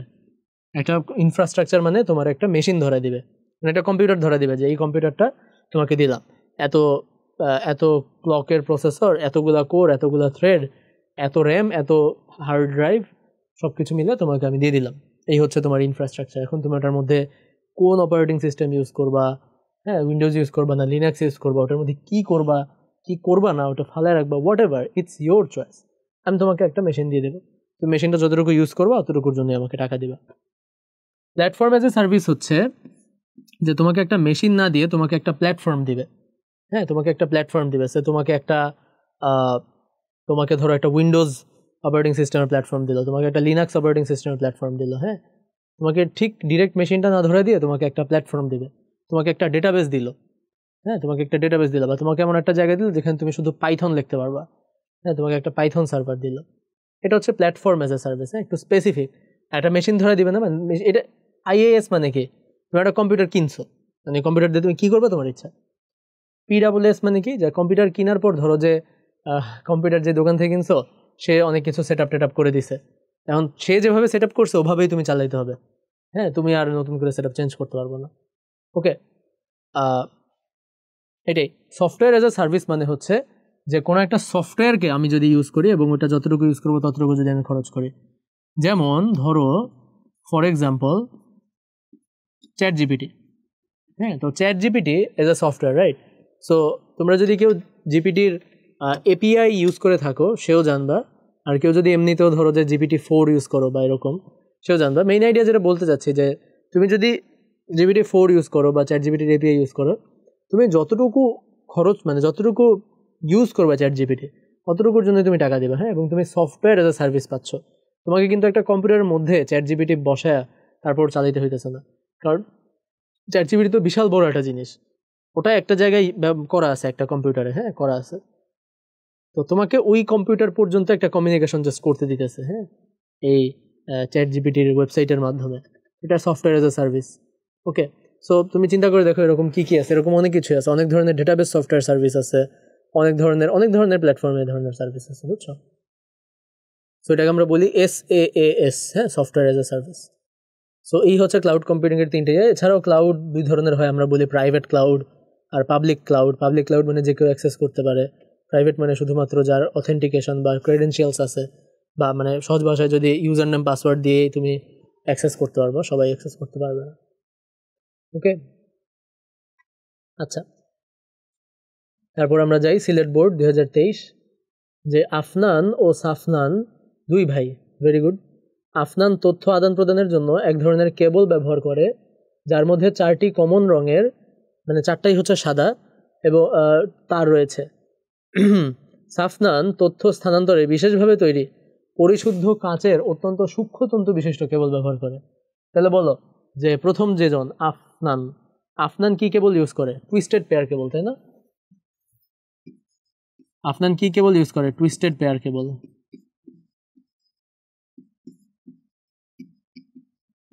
আর সাফনান কি কেবল ইউজ করে? সাফনান হচ্ছে যেহেতু কাঁচ তন্তু, তার মানে ওটা কি অপটিক্যাল ফাইবার কেবল, রাইট? অন্যদিকে আফনানের বন্ধু রাফসান তথ্য আদান প্রদানের জন্য এমন এক ধরনের কেবল ব্যবহার করে যা ডিজিটাল ও অ্যানালগ উভয় ধরনের ডেটা আদান প্রদানে সক্ষম এবং কেবল টিভি নেটওয়ার্কে ব্যবহৃত হয়। তো বলে দিয়েছে কেবল টিভি নেটওয়ার্কে ব্যবহৃত হয়, তার মানে রাফসান কি ধরনের কেবল ইউজ করে? রাফসান ইউজ করে কোঅ্যাক্সিয়াল কেবল।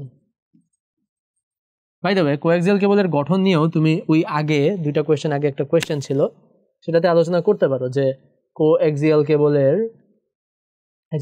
কেবলের গঠন কীরকম। তার ভিতরে হচ্ছে একটা কপার ওয়্যার থাকে, হ্যাঁ, একটা কপার ওয়্যার থাকে, চিকন কপার ওয়্যার, তার চারপাশে প্লাস্টিক থাকে, কপার ওয়্যারের চারপাশে প্লাস্টিক থাকে। এই প্লাস্টিকের আবরণের উপরে আবার আরেকটা কপারের লেয়ার থাকে, কিন্তু এই লেয়ারটা ঠিক কপারের লেয়ার না, এটা হচ্ছে মেশ আকারে থাকে, এটাকে আমরা বলি কপার মেশ। এরকম জালি জালি একটা লেয়ার থাকে, বুঝছো? জালি জালি একটা লেয়ার থাকে এবং আলটিমেটলি সবার উপরে হচ্ছে এরকম একটা প্লাস্টিকের আবরণ থাকে, সবার উপরে একটা প্লাস্টিকের আবরণ থাকে। ওকে, সো এইটাকে আমরা বলবো কপার মেশ।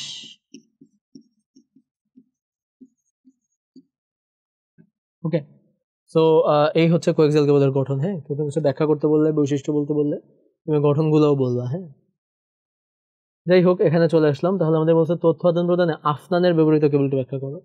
সো আফনান ব্যবহার করে হচ্ছে টুইস্টেড পেয়ার কেবল, তাই না? আফনান ব্যবহার করে টুইস্টেড পেয়ার কেবল। টুইস্টেড পেয়ার কেবলের ব্যাপারে 2-4টা কথা বলতে হবে। First of all, twisted pair কেবল হচ্ছে 4 জোড়া তার থাকে। হ্যাঁ, 4 জোড়া তার থাকে। একটা জোড়া হচ্ছে ধরো কমলা, একটা হচ্ছে সবুজ, একটা হচ্ছে লাল, একটা হচ্ছে নীল, এ ধরনের 4টা কালার থাকে। তো জোড়ায় জোড়ায় কেন থাকে? বিকজ এটা যেন তোমার ওই ইলেকট্রোম্যাগনেটিক যেটা ইনফারেন্স যেটা, সেটা যেন কম হয়। একটা তারের মধ্য দিয়ে কারেন্ট যদি যায় এবং আরেকটা তার অপোজিট আরেকটা তারের মধ্যে দিয়ে যদি কারেন্ট আসে, তাহলে একটার ইন্ডাকশন আরেকটাকে নাকচ করে দেয়। এটা যারা ফিজিক্সের স্টুডেন্ট, মানে সায়েন্সের স্টুডেন্ট, তোমরা হয়তো বুঝবা যে তোমাদের second paper, physics second paper chapter 5 ম্যাগনেটের যে চ্যাপ্টার, সেটা যদি পড়ে থাকো, সেখানে এর ধরনের ব্যাপার স্যাপার আছে। হ্যাঁ, mutual induction, self induction, mutual induction. So একটা তারের মধ্যে দিয়ে যদি কারেন্ট যায় আর একটা তারের মধ্যে দিয়ে যদি কারেন্ট আসে, হ্যাঁ, তাহলে একজন একজনের ইনফারেন্স বা ইন্ডাকশনকে কাটাকাটি করে দেয়। হ্যাঁ, সেই কারণে টুইস্টেড পেয়ার কেবলের কারণে টুইস্ট করে থাকে 4 জোড়া। ওকে, টুইস্টেড পেয়ার কেবলের আরেক নাম হচ্ছে, চলিত ভাষায় আমরা যেটাকে বলি ইথারনেট কেবল। চলিত ভাষায় আমরা টুইস্টেড পেয়ার কেবলকে ইথারনেট কেবল নামে চিনি। হ্যাঁ, ইথারনেট কেবল।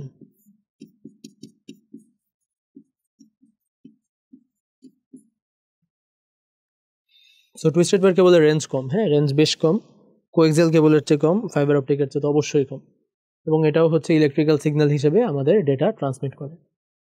আচ্ছা, এটা তো গেল গ। ঘতে কি বলছে যে তথ্য স্থানান্তরে সাফনান এবং রাফসানের ব্যবহৃত কেবলের তুলনামূলক আলোচনা করো। সো এখানে কোএক্সিয়াল কেবল এবং আমাদের যে অপটিক্যাল ফাইবার কেবল তার আলোচনা করবা। সব কিছুতে অপটিক্যাল ফাইবার বেটার কোএক্সিয়ালের চেয়ে, রেঞ্জ বেশি, ইলেকট্রিক্যাল সিগন্যালের জায়গায় লাইট সিগন্যাল, সো কোনো ইলেকট্রোম্যাগনেটিক ইনফারেন্সের ঝামেলা নাই, হ্যাঁ কোনো স্পিড বেশি অফকোর্স, হ্যাঁ যেহেতু লাইট স্পিড বেশি, এবং আরও সব কিছুই, হ্যাঁ সো বেটার সব দিক থেকে অপটিক্যাল ফাইবার বেটার। একদিকেই খারাপ যে অপটিক্যাল ফাইবারের দাম বেশি, কোএক্সিয়াল কেবলের চেয়ে অপটিক্যাল ফাইবারের দাম বেশি। সো তোমার যদি আলটিমেটলি স্পিডটা দরকার হয় তাহলে অপটিক্যাল ফাইবার ইউজ করতে হবে বেশি টাকা দিয়ে, বাট অপটিক্যাল ফাইবারের স্পিড বেশি কিন্তু এত বেশি স্পিড তোমার দরকার নেই, তাহলে তখন কোএক্সিয়াল কেবল ইউজ করলেই হয়, যেহেতু দাম অল্প। যেহেতু আমাদের ডিশ, যে কেবল টিভি নেটওয়ার্ক বা ডিশের তার হিসেবে আমরা কোএক্সিয়াল কেবল ইউজ করি, কারণ ডিশের নেটওয়ার্কে অত বেশি স্পিড দরকার নেই, হ্যাঁ অত বেশি স্পিড দরকার নেই। সো কেবল টিভি নেটওয়ার্কের যে ডিশের তার কোএক্সিয়াল কেবল এটা ব্যবহার করলেই হয়। আচ্ছা, তাহলে আমরা আসলাম বরিশাল বোর্ড 2023-এর একটা কোয়েশ্চেনে। বরিশাল বোর্ডের কোয়েশ্চেনটায় কি কোয়েশ্চেন করছে, এখানে আমাদের 3টা ছবি দেওয়া আছে এবং 3টা ছবি হচ্ছে 3টা টপোলজির, রাইট? দেখেই বোঝা যাচ্ছে 3টা টপোলজির। গতে বলছে যে চিত্র 3 এর টপোলজিটি ব্যাখ্যা করো। চিত্র 3 এর যে টপোলজি এটা তো একটা হাইব্রিড টপোলজি, রাইট? আমাদের টোটাল কয় ধরনের টপোলজি আছে? আমাদের টোটাল 5 ধরনের টপোলজি আছে, না 6 ধরনের টপোলজি আছে। আমরা দেখি 5টা না 6টা হয়।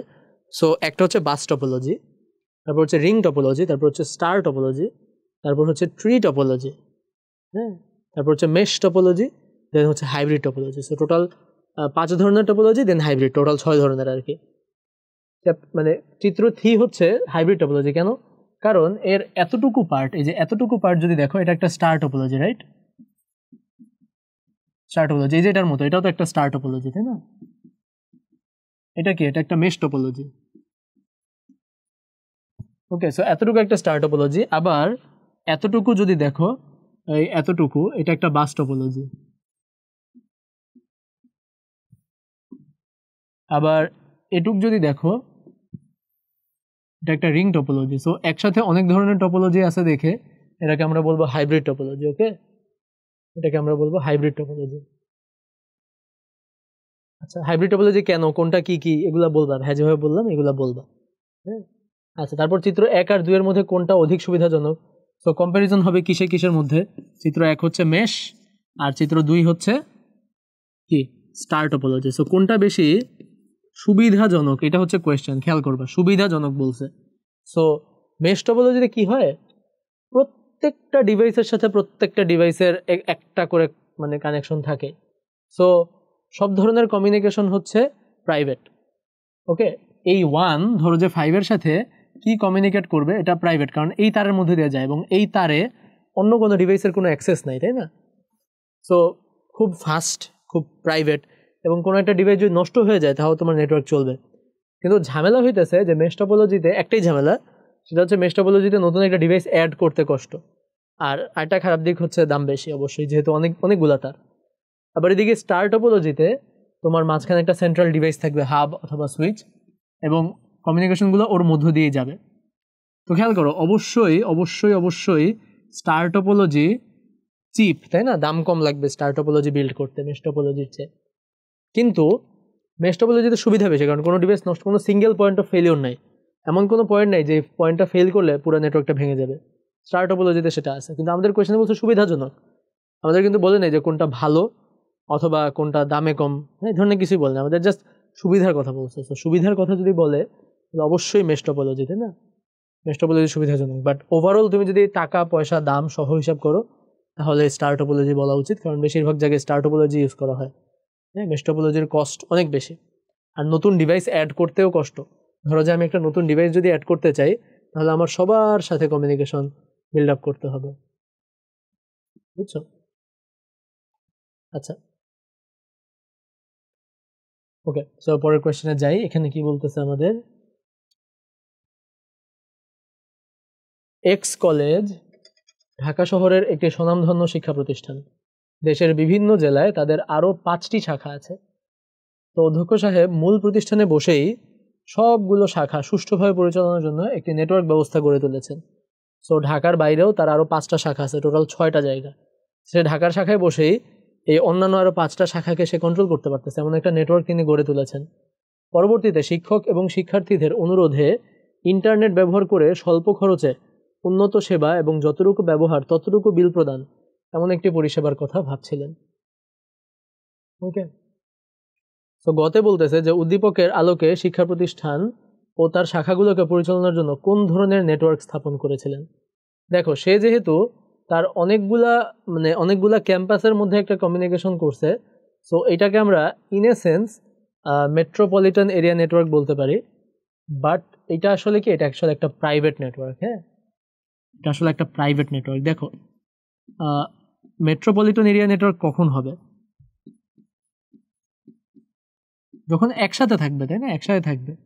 এখানে তো এমন না যে পুরো শহরটা একসাথে বা 5টা ক্যাম্পাস একসাথে। 5টা ক্যাম্পাস তো অনেক দূরে দূরে, মাঝখানে তো আরও অনেক কিছু আছে, মানুষের ঘরবাড়ি আছে, রাস্তাঘাট আছে, হ্যাঁ, অনেক কিছু আছে। সো একটা দেশের 5 কোণায় 5টা নেট ক্যাম্পাসের মধ্যে যদি কমিউনিকেশন হয়, এটা তো কখনোই মেট্রোপলিটন এরিয়া নেটওয়ার্ক হতে পারে না। এই metropolitan area network, wide area নেটওয়ার্কগুলো সব হচ্ছে একসাথে, রাইট? মানে এই পুরো একটা মেট্রোপলিটনের মধ্যে নেটওয়ার্ক, এটা মেট্রোপলিটন এরিয়া নেটওয়ার্ক। এই পুরাটাই যদি ভেঙে ভেঙে এই 2-3 ভাগে ভেঙে যায়, তাহলে এগুলাকে তো মেট্রোপলিটন এরিয়া নেটওয়ার্ক বলতে পারবো না, তাই না? সো এখানে যেটা বলবো, এটা প্রাইভেট নেটওয়ার্ক কেন? কারণ আমরা যেটা করি যে, ধরো ফর এক্সাম্পল একটা ব্যাংক, তুমি স্কুলের কথা বাদ দাও, একটা ব্যাংক, তো একটা ব্যাংক যদি ধরো যে সোনালী ব্যাংকের ঢাকায় একটা শাখা আছে, ঢাকার পাশাপাশি ধরো সোনালী ব্যাংকের ফেনীতে একটা শাখা আছে। তো ফেনীর শাখার সাথে ঢাকার শাখার অবশ্যই কমিউনিকেশন হয়, এবং ঢাকার শাখার সাথে সারা বাংলাদেশের সবগুলো শাখার কমিউনিকেশন হয়, এবং ফেনীর সাথেও অন্যান্য ব্রাঞ্চের কমিউনিকেশন হয়। তো এই কমিউনিকেশনটা তো খুব সিকিউর থাকা দরকার, তাই না? এই কমিউনিকেশনটা তো পাবলিক কমিউনিকেশন হইলে হবে না। যে ফেনীতে একজনের, ফেনী ব্রাঞ্চে একজনের অ্যাকাউন্ট, সে ঢাকা থেকে, ঢাকার একটা এটিএম বুথ থেকে যদি টাকা তুলে, তাহলে যে কমিউনিকেশনটা হবে, এটা তো পাবলিক কমিউনিকেশন হইলে হবে না, তাহলে তো এখানে সিকিউরিটির ব্যাপার চলে আসবে। অবশ্যই একটা প্রাইভেট কমিউনিকেশন হইতে হবে। এই কারণে এই ধরনের ব্যাংকিং সিস্টেম বা এই ধরনের যেখানে সিকিউরিটি অনেক বেশি, সেখানে তারা প্রাইভেট নেটওয়ার্ক স্থাপন করে। তো অনেকভাবে প্রাইভেট নেটওয়ার্ক স্থাপন করা যায়। একটা হচ্ছে নিজেরা তার টেনে, ধরো পুরো বাংলাদেশে ফর এক্সাম্পল কোনো একটা ব্যাংকের 20টা ব্রাঞ্চ আছে, তাহলে ওই 20টা ব্রাঞ্চের মধ্যে তার টানতে হবে, তার অ্যাকচুয়াল তার টানতে হবে, অপটিক্যাল ফাইবার তার টেনে টেনে টেনে টেনে কমিউনিকেট করতে। এটা একটা ওয়ে। আর একটা ওয়ে হচ্ছে যে ইন্টারনেটের মাধ্যমেই কমিউনিকেট করব, কিন্তু কিন্তু আমার নেটওয়ার্কটা হবে প্রাইভেট। অর্থাৎ আমি যে কথাটা আমার ফেনীর ব্রাঞ্চকে বলবো, এই কথাটা আমি এনক্রিপ্ট, হ্যাঁ, এনক্রিপ্ট তো বুঝো, এনকোড করে দাও, মানে প্লেইন টেক্সট আকারে থাকবে না যে 10,000 টাকা উইথড্র করা হয়েছে, এ ধরনের কোনো প্লেইন টেক্সট থাকবে না, ওটাকে এনক্রিপ্ট করে ফেলবো। এনক্রিপ্ট করে ফেনীর নেটওয়ার্কে পাঠাবো, ফেনী আবার জানবে যে কীভাবে এটাকে ডিক্রিপ্ট করতে হবে। হ্যাঁ, এই ধরনের নেটওয়ার্ককে বলা হয় ভার্চুয়াল প্রাইভেট নেটওয়ার্ক। যে তার টানা সম্ভব হচ্ছে না, তাহলে আমরা কি করব, আমরা হচ্ছে ইন্টারনেটের মাধ্যমেই আমরা একটা প্রাইভেট নেটওয়ার্ক স্থাপন করব। যেহেতু এটা অ্যাকচুয়ালি প্রাইভেট না, তাই এটাকে আমরা বলতেছি ভার্চুয়াল প্রাইভেট নেটওয়ার্ক। ওকে, রিয়েল লাইফে এটাই করা হয়, হ্যাঁ, এগুলোই করা হয়। আচ্ছা, তারপর দেখো, নতুন পরিষেবার কথা ভাবছিলেন, তা বাস্তবায়ন করা সম্ভব কিনা। তো হ্যাঁ, নতুন পরিষেবা বাস্তবায়ন করা সম্ভব, হ্যান ত্যান, হ্যাঁ, এগুলো তো বলাই যাবে। মেইনলি নতুন পরিষেবাটা কি, ওই যে যেহেতু বলছে আবার pay as you go, so নতুন পরিষেবাটা হচ্ছে ক্লাউড কম্পিউটিং, রাইট?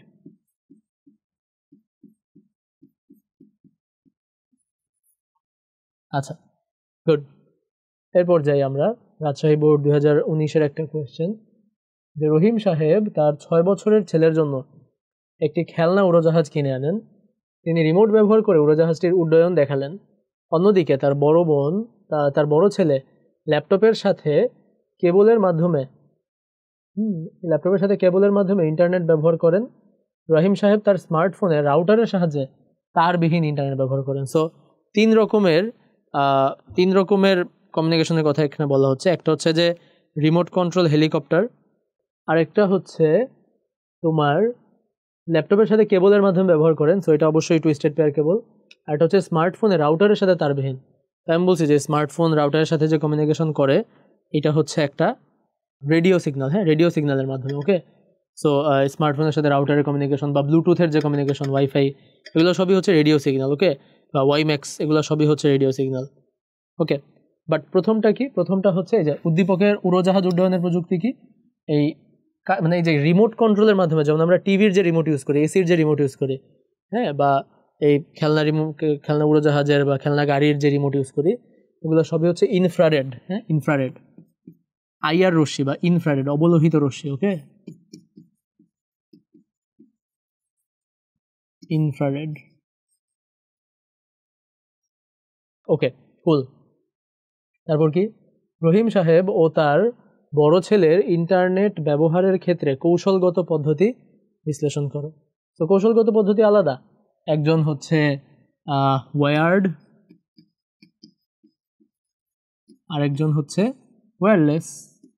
এবং আরও যদি স্পেসিফিক হই, এতটুকু করলেই কিন্তু হবে, বাট তুমি যদি চাও তুমি আরও মানে স্পেসিফিক হয়ে বলতে পারো যে এটা হচ্ছে টুইস্টেড পেয়ার কেবল, তাই না? টুইস্টেড পেয়ার কেবল দিয়ে কমিউনিকেশন, আর এটা হচ্ছে রেডিও ওয়েভ দিয়ে কমিউনিকেশন। ওকে, সো এইটা আর কি। দেন পরের কোয়েশ্চেনে চলে যাই। সো অফকোর্স কৌশলগত পদ্ধতি নিয়ে যখন বিশ্লেষণ করবা তখন বলবা যে এটা হচ্ছে গাইডেড, এটা হচ্ছে আনগাইডেড। হ্যাঁ, ওয়্যার্ড মিডিয়াতে তোমার মানে ওয়্যার্ড মিডিয়াম হচ্ছে এফিশিয়েন্ট, কারণ সিগন্যালটা একদিকেই যাচ্ছে, একটা কাজেই যাচ্ছে। হ্যাঁ, এবং কিন্তু ওয়্যারলেস মিডিয়ামে সিগন্যালটা সব দিকে ছড়িয়ে দিতে হয়। এই কারণে ইনহেরেন্টলি ওয়্যারলেস মিডিয়াম ওয়্যার্ড মিডিয়ামের চেয়ে স্লো হয়, এবং ওয়্যারলেস মিডিয়াম ওয়্যার্ড মিডিয়ামের চেয়ে কম রিলায়েবল হয়, কারণ অনেক সময় সিগন্যাল রিসিভ করতে পারে না বা ঠিকমতো সেন্ড করতে পারে না। হ্যাঁ, ধরো যে কোনো এক কারণে রাউটার একটা সিগন্যাল সেন্ড করলো, তোমার মোবাইল তখন বিজি ছিল, সে ওই সিগন্যালটা রিসিভ করতে পারলো না। তো অনেক সময় ধরনের প্যাকেট লস হয়। হ্যাঁ, অনেক সময় সিগন্যালটা ঠিকঠাক মতো পৌঁছায় না। সো এটা হচ্ছে ওয়্যারলেসের সমস্যা, ওয়্যারলেস একটু আনরিলায়েবল। হ্যাঁ, এই কারণে কি বারবার সিগন্যাল পাঠাতে হয়। ধরো তোমার মোবাইল রাউটারকে পাইতেছে না, সে বারবার সিগন্যাল পাঠাবে। রাউটার কোনো এক কারণে বিজি, সে অন্য একটা মোবাইলের সাথে কমিউনিকেট করতেছে। সো এই কারণে ওয়্যারলেস হচ্ছে কম এফিশিয়েন্ট, ওয়্যার্ড হচ্ছে অনেক বেশি এফিশিয়েন্ট। হ্যাঁ, কারণ তুমি তো জানোই যে এই তার দিয়ে গেলে ওই রাউটার পর্যন্ত যাওয়া যাবে। তো ওখানে তেমন আর মানে আনসার্টেনটির কিছু নাই, আনরিলাইবিলিটির কিছু আর থাকে না ওয়্যার্ড মিডিয়ামে।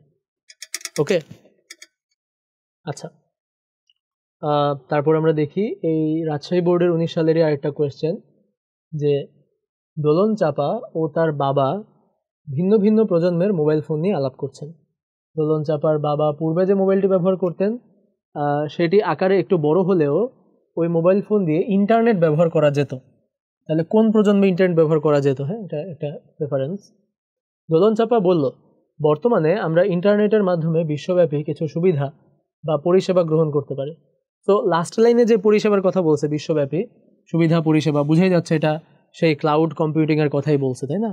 এবং আমাদের ঘ নাম্বার কোয়েশনে দেখবো এটাই, যে দোলন চাপা বিশ্বব্যাপী সুবিধা গ্রহণ করার জন্য যে প্রযুক্তি ব্যবহার করলো, এটা কি হবে? এটা ক্লাউড কম্পিউটিংই হবে, তাই না?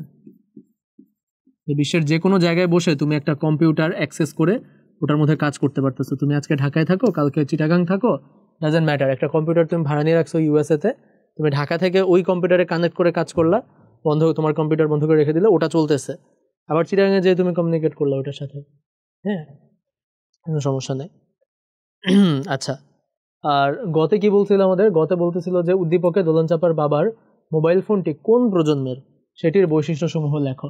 সো ইন্টারনেট ব্যবহার করা যেত একটু বড় মোবাইল, মানে ইন্টারনেট শুরু হয়েছে হচ্ছে দ্বিতীয় প্রজন্ম থেকে। হ্যাঁ, সেকেন্ড জেনারেশন থেকে। ফার্স্ট জেনারেশনে এই ইন্টারনেট যে জিনিস সেটা ছিল না আর কি। হ্যাঁ, মানে ওয়ান জি কোনো ইন্টারনেট নাই, টু জি থেকে আর কি। বাই দ্য ওয়ে, ইন্টারনেটের জেনারেশন আর মোবাইলের জেনারেশন আলাদা, সো এটা আরেকটা ব্যাপার। যাই হোক, সো সেকেন্ড জেনারেশন, হ্যাঁ, মোবাইল ফোনের সেকেন্ড জেনারেশন থেকে। তো সেকেন্ড জেনারেশনের বৈশিষ্ট্যগুলো কি কি? সেকেন্ড জেনারেশনের বৈশিষ্ট্যগুলো হচ্ছে ডিজিটাল সিগন্যাল ইউজ করা হতো, রেডিও সিগন্যাল ইউজ করা হতো, হ্যাঁ, এফডিএমএ, টিডিএমএ, সিডিএমএ এগুলো ইউজ করা হতো,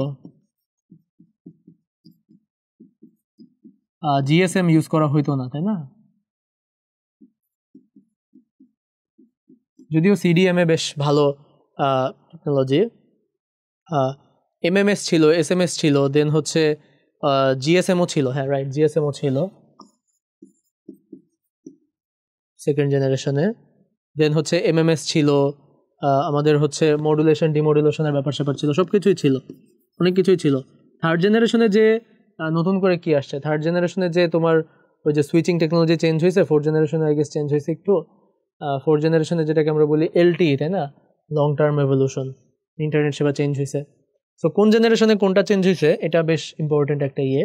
হয়তো সিকিউতে আমরা অনেকগুলো কোয়েশ্চেন পরে একটা মোবাইলের জেনারেশনের কোয়েশ্চেন পাইলাম, কিন্তু এমসিকিউ প্র্যাকটিস করতে গেলে তোমরা দেখবা যে এই মোবাইলের জেনারেশন থেকে বেশ কোয়েশ্চেন্স আসে। হ্যাঁ, সো কোন জেনারেশনের বৈশিষ্ট্য কী এটা মুখস্থ করে রাখাটা বেশ ভালো একটা মানে ইনভেস্টমেন্ট। পরীক্ষার হলে বেশ ভালো একটা রিটার্ন পাবা। ওকে, পরের কোয়েশ্চেনে চলে যাই। মিস্টার দিদারের অফিসের পত্রাদি অ্যাটাচমেন্ট হিসেবে ইমেইলের মাধ্যমে প্রাপকের কাছে পাঠানো হয়। তার অফিসের সহকর্মীরা WCDMA স্ট্যান্ডার্ডের মোবাইলের মাধ্যমে ভিডিও চ্যাট করে থাকেন। সো গতে বলতেছে উদ্দীপকের পত্র পাঠানোর ট্রান্সমিশন মোড ব্যাখ্যা করো। তো তিনি হচ্ছে ইমেইলের মাধ্যমে প্রাপকের কাছে পত্র পাঠাচ্ছেন, তাই না? তো এটার ট্রান্সমিশন মোডটা কি? এটার ট্রান্সমিশন মোড হচ্ছে, ট্রান্সমিশন মোড বলতে আমরা যেটা বুঝি, আমি তোমাকে কয়েকটা ওয়ার্ড বলছিলাম, সেই ওয়ার্ডগুলো একটু ব্যাখ্যা করে। একটা হচ্ছে ট্রান্সমিশন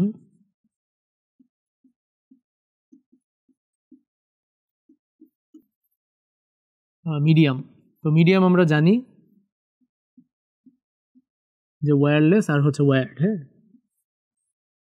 ট্রান্সমিশন মোড মানে হচ্ছে যে কি ধরনের কমিউনিকেশন। তো ট্রান্সমিশন মোডকে আমরা মোটামুটি দুই ভাগে ভাগ করতে পারি। একটা হচ্ছে যে আমাদের মানে দুইটা ওয়েতে আমরা ভাগ করতে পারি। একটা হচ্ছে কয়জনের সাথে কমিউনিকেট করব, আর একটা হচ্ছে কমিউনিকেশনটা কি ওয়ান ওয়ে নাকি বোথ ওয়ে। সো মানে আমরা মানে ক্লাসিফিকেশনটা দুইভাবে হয়। হ্যাঁ, তো ট্রান্সমিশন মোড এটাকে যদি আমি তোমার হচ্ছে ওয়ে, হ্যাঁ, নাম্বার অফ ওয়েজ এর ভিত্তিতে ভাগ করি,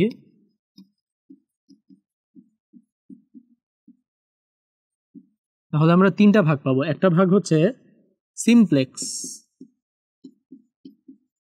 আর এটা হচ্ছে হাফ ডুপ্লেক্স,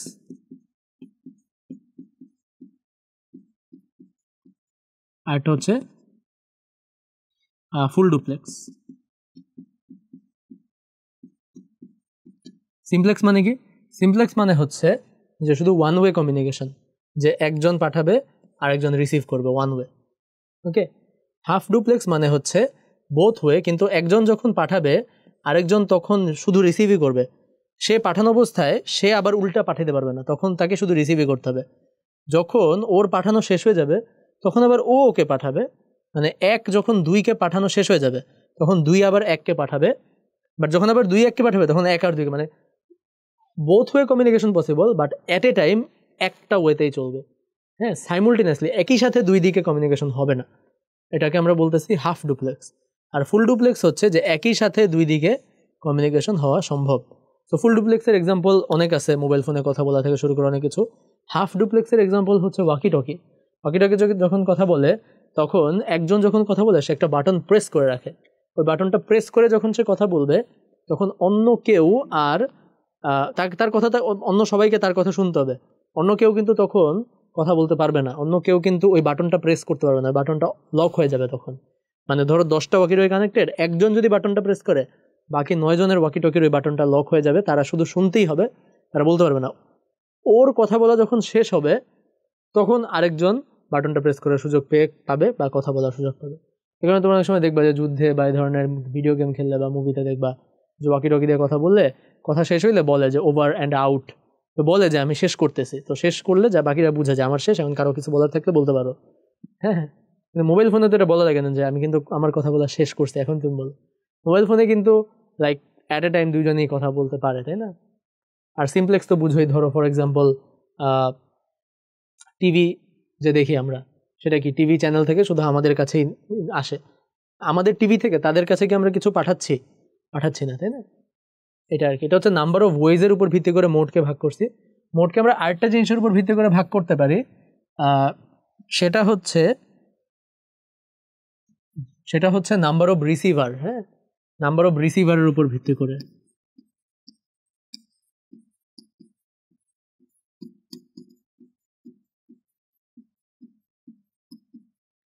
তো ধরো যে নাম্বার অফ রিসিভারের উপর ভিত্তি করে যদি একজনকেই পাঠাই তাহলে এইটাকে আমরা বলবো হচ্ছে ইউনিকাস্ট। যদি শুধু একজনকেই ডেটা পাঠাই বা একজনের মধ্যে কমিউনিকেশন হয় সেটাকে আমরা বলবো ইউনিকাস্ট।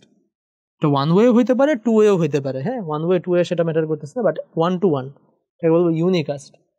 যদি এরকম হয় যে একটা নেটওয়ার্কে অনেকগুলো ডিভাইস কানেক্টেড, বাট আমি স্পেসিফিক কিছু ডিভাইসে পাঠাইতেছি, একটা নেটওয়ার্কে অনেকগুলো ডিভাইস কানেক্টেড কিন্তু আমি স্পেসিফিক কিছু ডিভাইসেই পাঠাইতেছি, সবাইকে পাঠাইতেছি না। হ্যাঁ, এই বাকি দুইজনকে পাঠাইতেছি না, এটাকে বলবো মাল্টিকাস্ট, স্পেসিফিক কিছু ডিভাইসে যদি পাঠাই। আর ফাইনালি হচ্ছে ব্রডকাস্ট। ব্রডকাস্ট হচ্ছে যে একটা নেটওয়ার্কে যারা যারা কানেক্টেড তারা সবাই পাবে, কেউ বাদ যাবে না। হ্যাঁ, বাদ যাবে না একটি শিশু, এই টাইপের। এই কারণে আমরা এই যে টিভি বা রেডিও এই যে আমরা চ্যানেল দেখি বা চ্যানেল শুনি, হ্যাঁ, এটাকে আমরা সাধারণত ব্রডকাস্ট বলি, তাই না? টিভি কেবল ব্রডকাস্ট, টিভি ব্রডকাস্ট বা রেডিও ব্রডকাস্ট, কারণ এটা হচ্ছে ওই একটা নির্দিষ্ট ফ্রিকোয়েন্সিতে ছেড়ে দেয়, তাই না? রেডিওর যেই সিগন্যালটা, ধরো তুমি 88.0 FM কোনটা আমি জানি না, সে কোনো একটা FM, সে রেডিও ফুর্তি, রেডিও ভূমি, কোনো একটা রেডিও চ্যানেল, তার নির্দিষ্ট একটা ফ্রিকোয়েন্সি আছে, তাই না? ওই ফ্রিকোয়েন্সিতে সে জাস্ট ছেড়ে দেয়, ব্রডকাস্ট করে দেয়। যার যার রিসিভ করে তারা হচ্ছে রেডিও ক্যাচ করে শুনতে পারে। ওকে, আচ্ছা, তাহলে এই হচ্ছে transmission mode, transmission medium, transmission mode. আরেকটা আছে ট্রান্সমিশন মেথড। ওকে, সো ট্রান্সমিশন মেথডের মধ্যে আসবে আমাদের সিনক্রোনাস, অ্যাসিনক্রোনাস, আইসোক্রোনাস। হ্যাঁ, সো এটা একটা ডিফারেন্ট কনভারসেশন, এটা আমরা পরে দেখব। আমরা আবার কোয়েশ্চেনে ব্যাক করি যে উদ্দীপকে পত্র পাঠানোর মানে ইমেইল যে পাঠানো হয়েছে, হ্যাঁ, এটা হচ্ছে কি ধরনের কমিউনিকেশন। হ্যাঁ, সো ইমেইলটাকে আমরা হচ্ছে ফুল ডুপ্লেক্স বলতে পারি, কারণ কোনো বাধা ধরা নিয়ম নেই যে একজন যখন ইমেল পাঠাবে তখন আরেকজন ইমেল পাঠাতে পারবে না, একসাথেই দুইজন ইমেল পাঠাতে পারে। ও একটা দুইয়ের কাছে যাবে, দুইয়েরটা এর কাছে আসবে। হ্যাঁ, ক্যান বি। সো এটা ট্রান্সমিশন মোড আমরা বলতে পারি ফুল ডুপ্লেক্স, ইউনিকাস্ট, তাই না?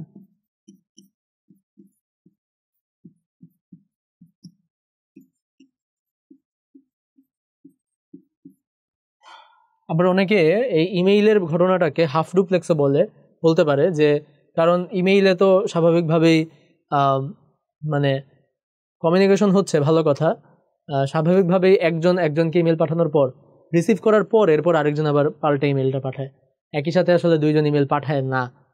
হ্যাঁ, মানে স্বাভাবিকভাবে এটাই হয়, রাইট? সো এই কারণে অনেকে ইমেইলকে হাফ ডুপ্লেক্স বলতে পারে, বাট ইমেইলের পটেনশিয়াল আছে ফুল ডুপ্লেক্স হওয়ার। তাই ফুল ডুপ্লেক্স হিসেবে তুমি ইউজ করতেছো না, এটা এক হিসাব, কিন্তু ফুল ডুপ্লেক্স কিন্তু হইতেই পারে, তাই না? ফুল ডুপ্লেক্স হিসেবে তুমি ইউজ করতেছো না, দ্যাটস ডিফারেন্ট কেস। ওকে, তাহলে দ্যাটস দ্যাট ট্রান্সমিশন মোড। ঘতে কি বলছে, উদ্দীপকে উল্লিখিত মোবাইল প্রজন্মটি বিশ্লেষণ করো। সো WCDMA হচ্ছে ওয়্যারলেস সিডিএমএ, বা অনেক সময় WDMA ইউজ করা হয়, wavelength division multiple access.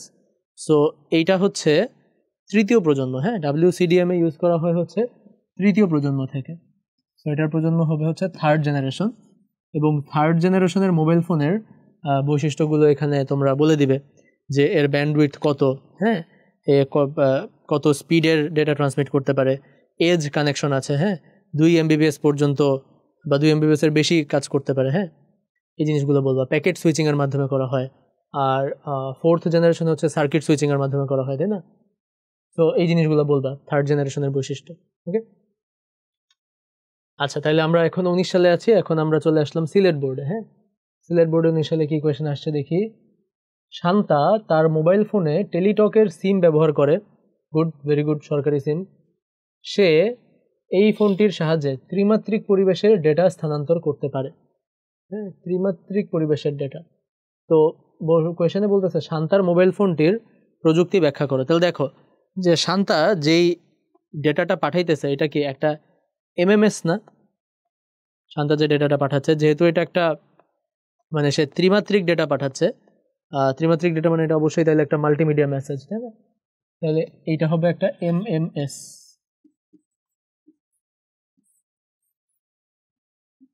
MMS. ওকে, মাল্টিমিডিয়া মেসেজ। হ্যাঁ, সে ফর এক্সাম্পল তুমি তোমার চারপাশের 3 ডাইমেনশনাল একটা ভিডিও করে পাঠাইলা বা এরকম। হ্যাঁ, হবে এমএমএস। আর এমএমএস তো সেকেন্ড জেনারেশন থেকেই চালু, তাই না?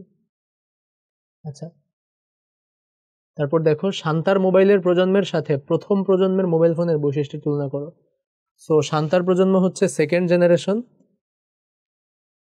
সেকেন্ড জেনারেশনের সাথে কম্পেয়ার করবো আমরা ফার্স্ট জেনারেশন বা প্রথম প্রজন্ম। ওকে, সো কম্প্যারিজন করবা যে প্রথম প্রজন্মে কি কি ইউজ করা হয়তো আর সেকেন্ড জেনারেশনে কি কি। প্রথম প্রজন্মে এমএমএস নাই, প্রথম প্রজন্মে এই ধরনের এই ডাব্লিউডিএমএ, টিডিএমএ, এফডিএমএ এত কিছু নাই। হ্যাঁ, সিডিএমএ এত কিছু নাই, শুধু মেবি জিএসএম ছিল বা এই ধরনের একটা কিছু ছিল।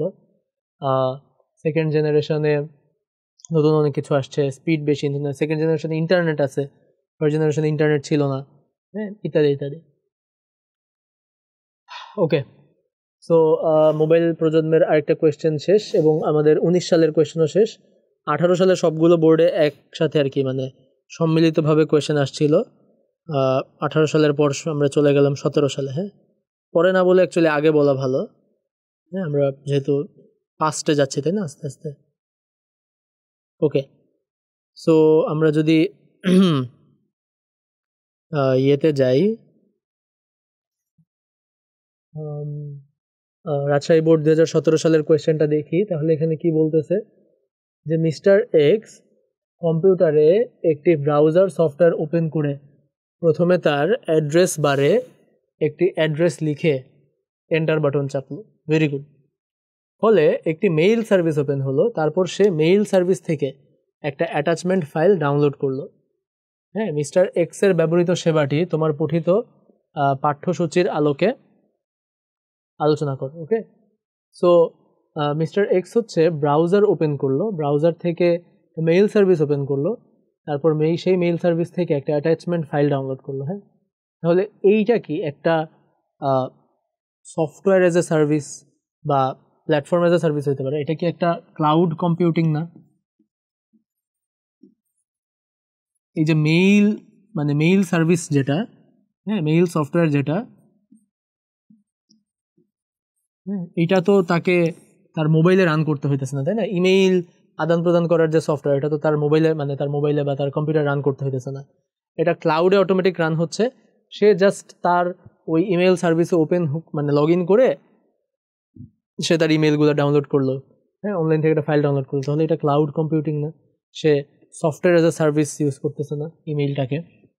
যেমন আমরা যে জিমেইল ইউজ করি, gmail.com, হ্যাঁ, বা যে কোনো ধরনের মেইল সার্ভিস যে ইউজ করি, হ্যাঁ, এর আসলে আন্ডারলাইং থিওরিটা কি, যে তুমি আসলে একটা সফটওয়্যার ইউজ করতেছো, জিমেইলের সফটওয়্যারটা যেটা তোমার কম্পিউটারে চলার কথা, সেটা আসলে জিমেইল তোমার কম্পিউটারে না চালাইতে দিয়ে তারাই চালাই দিচ্ছে। তুমি জাস্ট ওখানে লগ ইন করে তোমার যখন দরকার মেইল নিচ্ছ বা মেইল পাঠাচ্ছ। Okay, software as a service.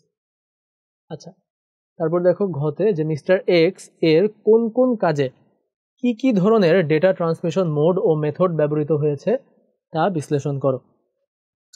তো কোন কোন কাজে 3টা কাজ করছে মোস্ট প্রবলি এখানে। সে একটা ব্রাউজার ওপেন করে ফার্স্ট অ্যাড্রেস বারে লিখছে, তারপর মেইল সার্ভিস ওপেন হয়েছে, তারপর সেখান থেকে ডাউনলোড করছে। তো কোন কোন ট্রান্সমিশন মোড ও মেথড ব্যবহার করা হয়েছে? হ্যাঁ, কোন কোন ট্রান্সমিশন মোড ও মেথড ব্যবহার করা হয়েছে?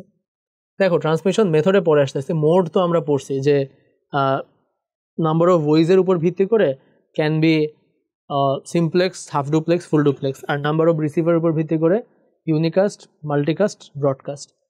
সো অফকোর্স সে একটা তার নিজের একটা ব্রাউজারের সাথে একটা মেল কমিউনিকেট করতেছে, এটা ইউনিকাস্ট, তাই না? এটা নিঃসন্দেহে ইউনিকাস্ট। এখানে মাল্টিপল রিসিভার বা মাল্টিপল সেন্ডার নাই, কোনোটাই নাই। হ্যাঁ, এবং এইটা যেহেতু ইমেল এর সাথে কমিউনিকেশন, এই ইন্টারনেটের কমিউনিকেশন, তোমরা হয়তো জানো যে ব্রাউজার সার্ভারকে ডেটা পাঠায়, সার্ভার ব্রাউজারকে ডেটা পাঠায়, এটা মানে অ্যাট এ টাইম দুইটাই হয়। হ্যাঁ, অলওয়েজ রানিং থাকে। সো এটা একটা ফুল ডুপ্লেক্স। হ্যাঁ, এটা একটা ফুল ডুপ্লেক্স কমিউনিকেশন। সার্ভারের সাথে ব্রাউজারের যে কমিউনিকেশন, এটা একটা ফুল ডুপ্লেক্স কমিউনিকেশন। ওকে, এই গেল মোড। এবার মেথডে আসি। মেথড হচ্ছে 3 রকম হয়, একটা হচ্ছে অ্যাসিনক্রোনাস, আর একটা হচ্ছে সিনক্রোনাস, আর একটা হচ্ছে আইসোক্রোনাস। অ্যাসিনক্রোনাস কমিউনিকেশন হচ্ছে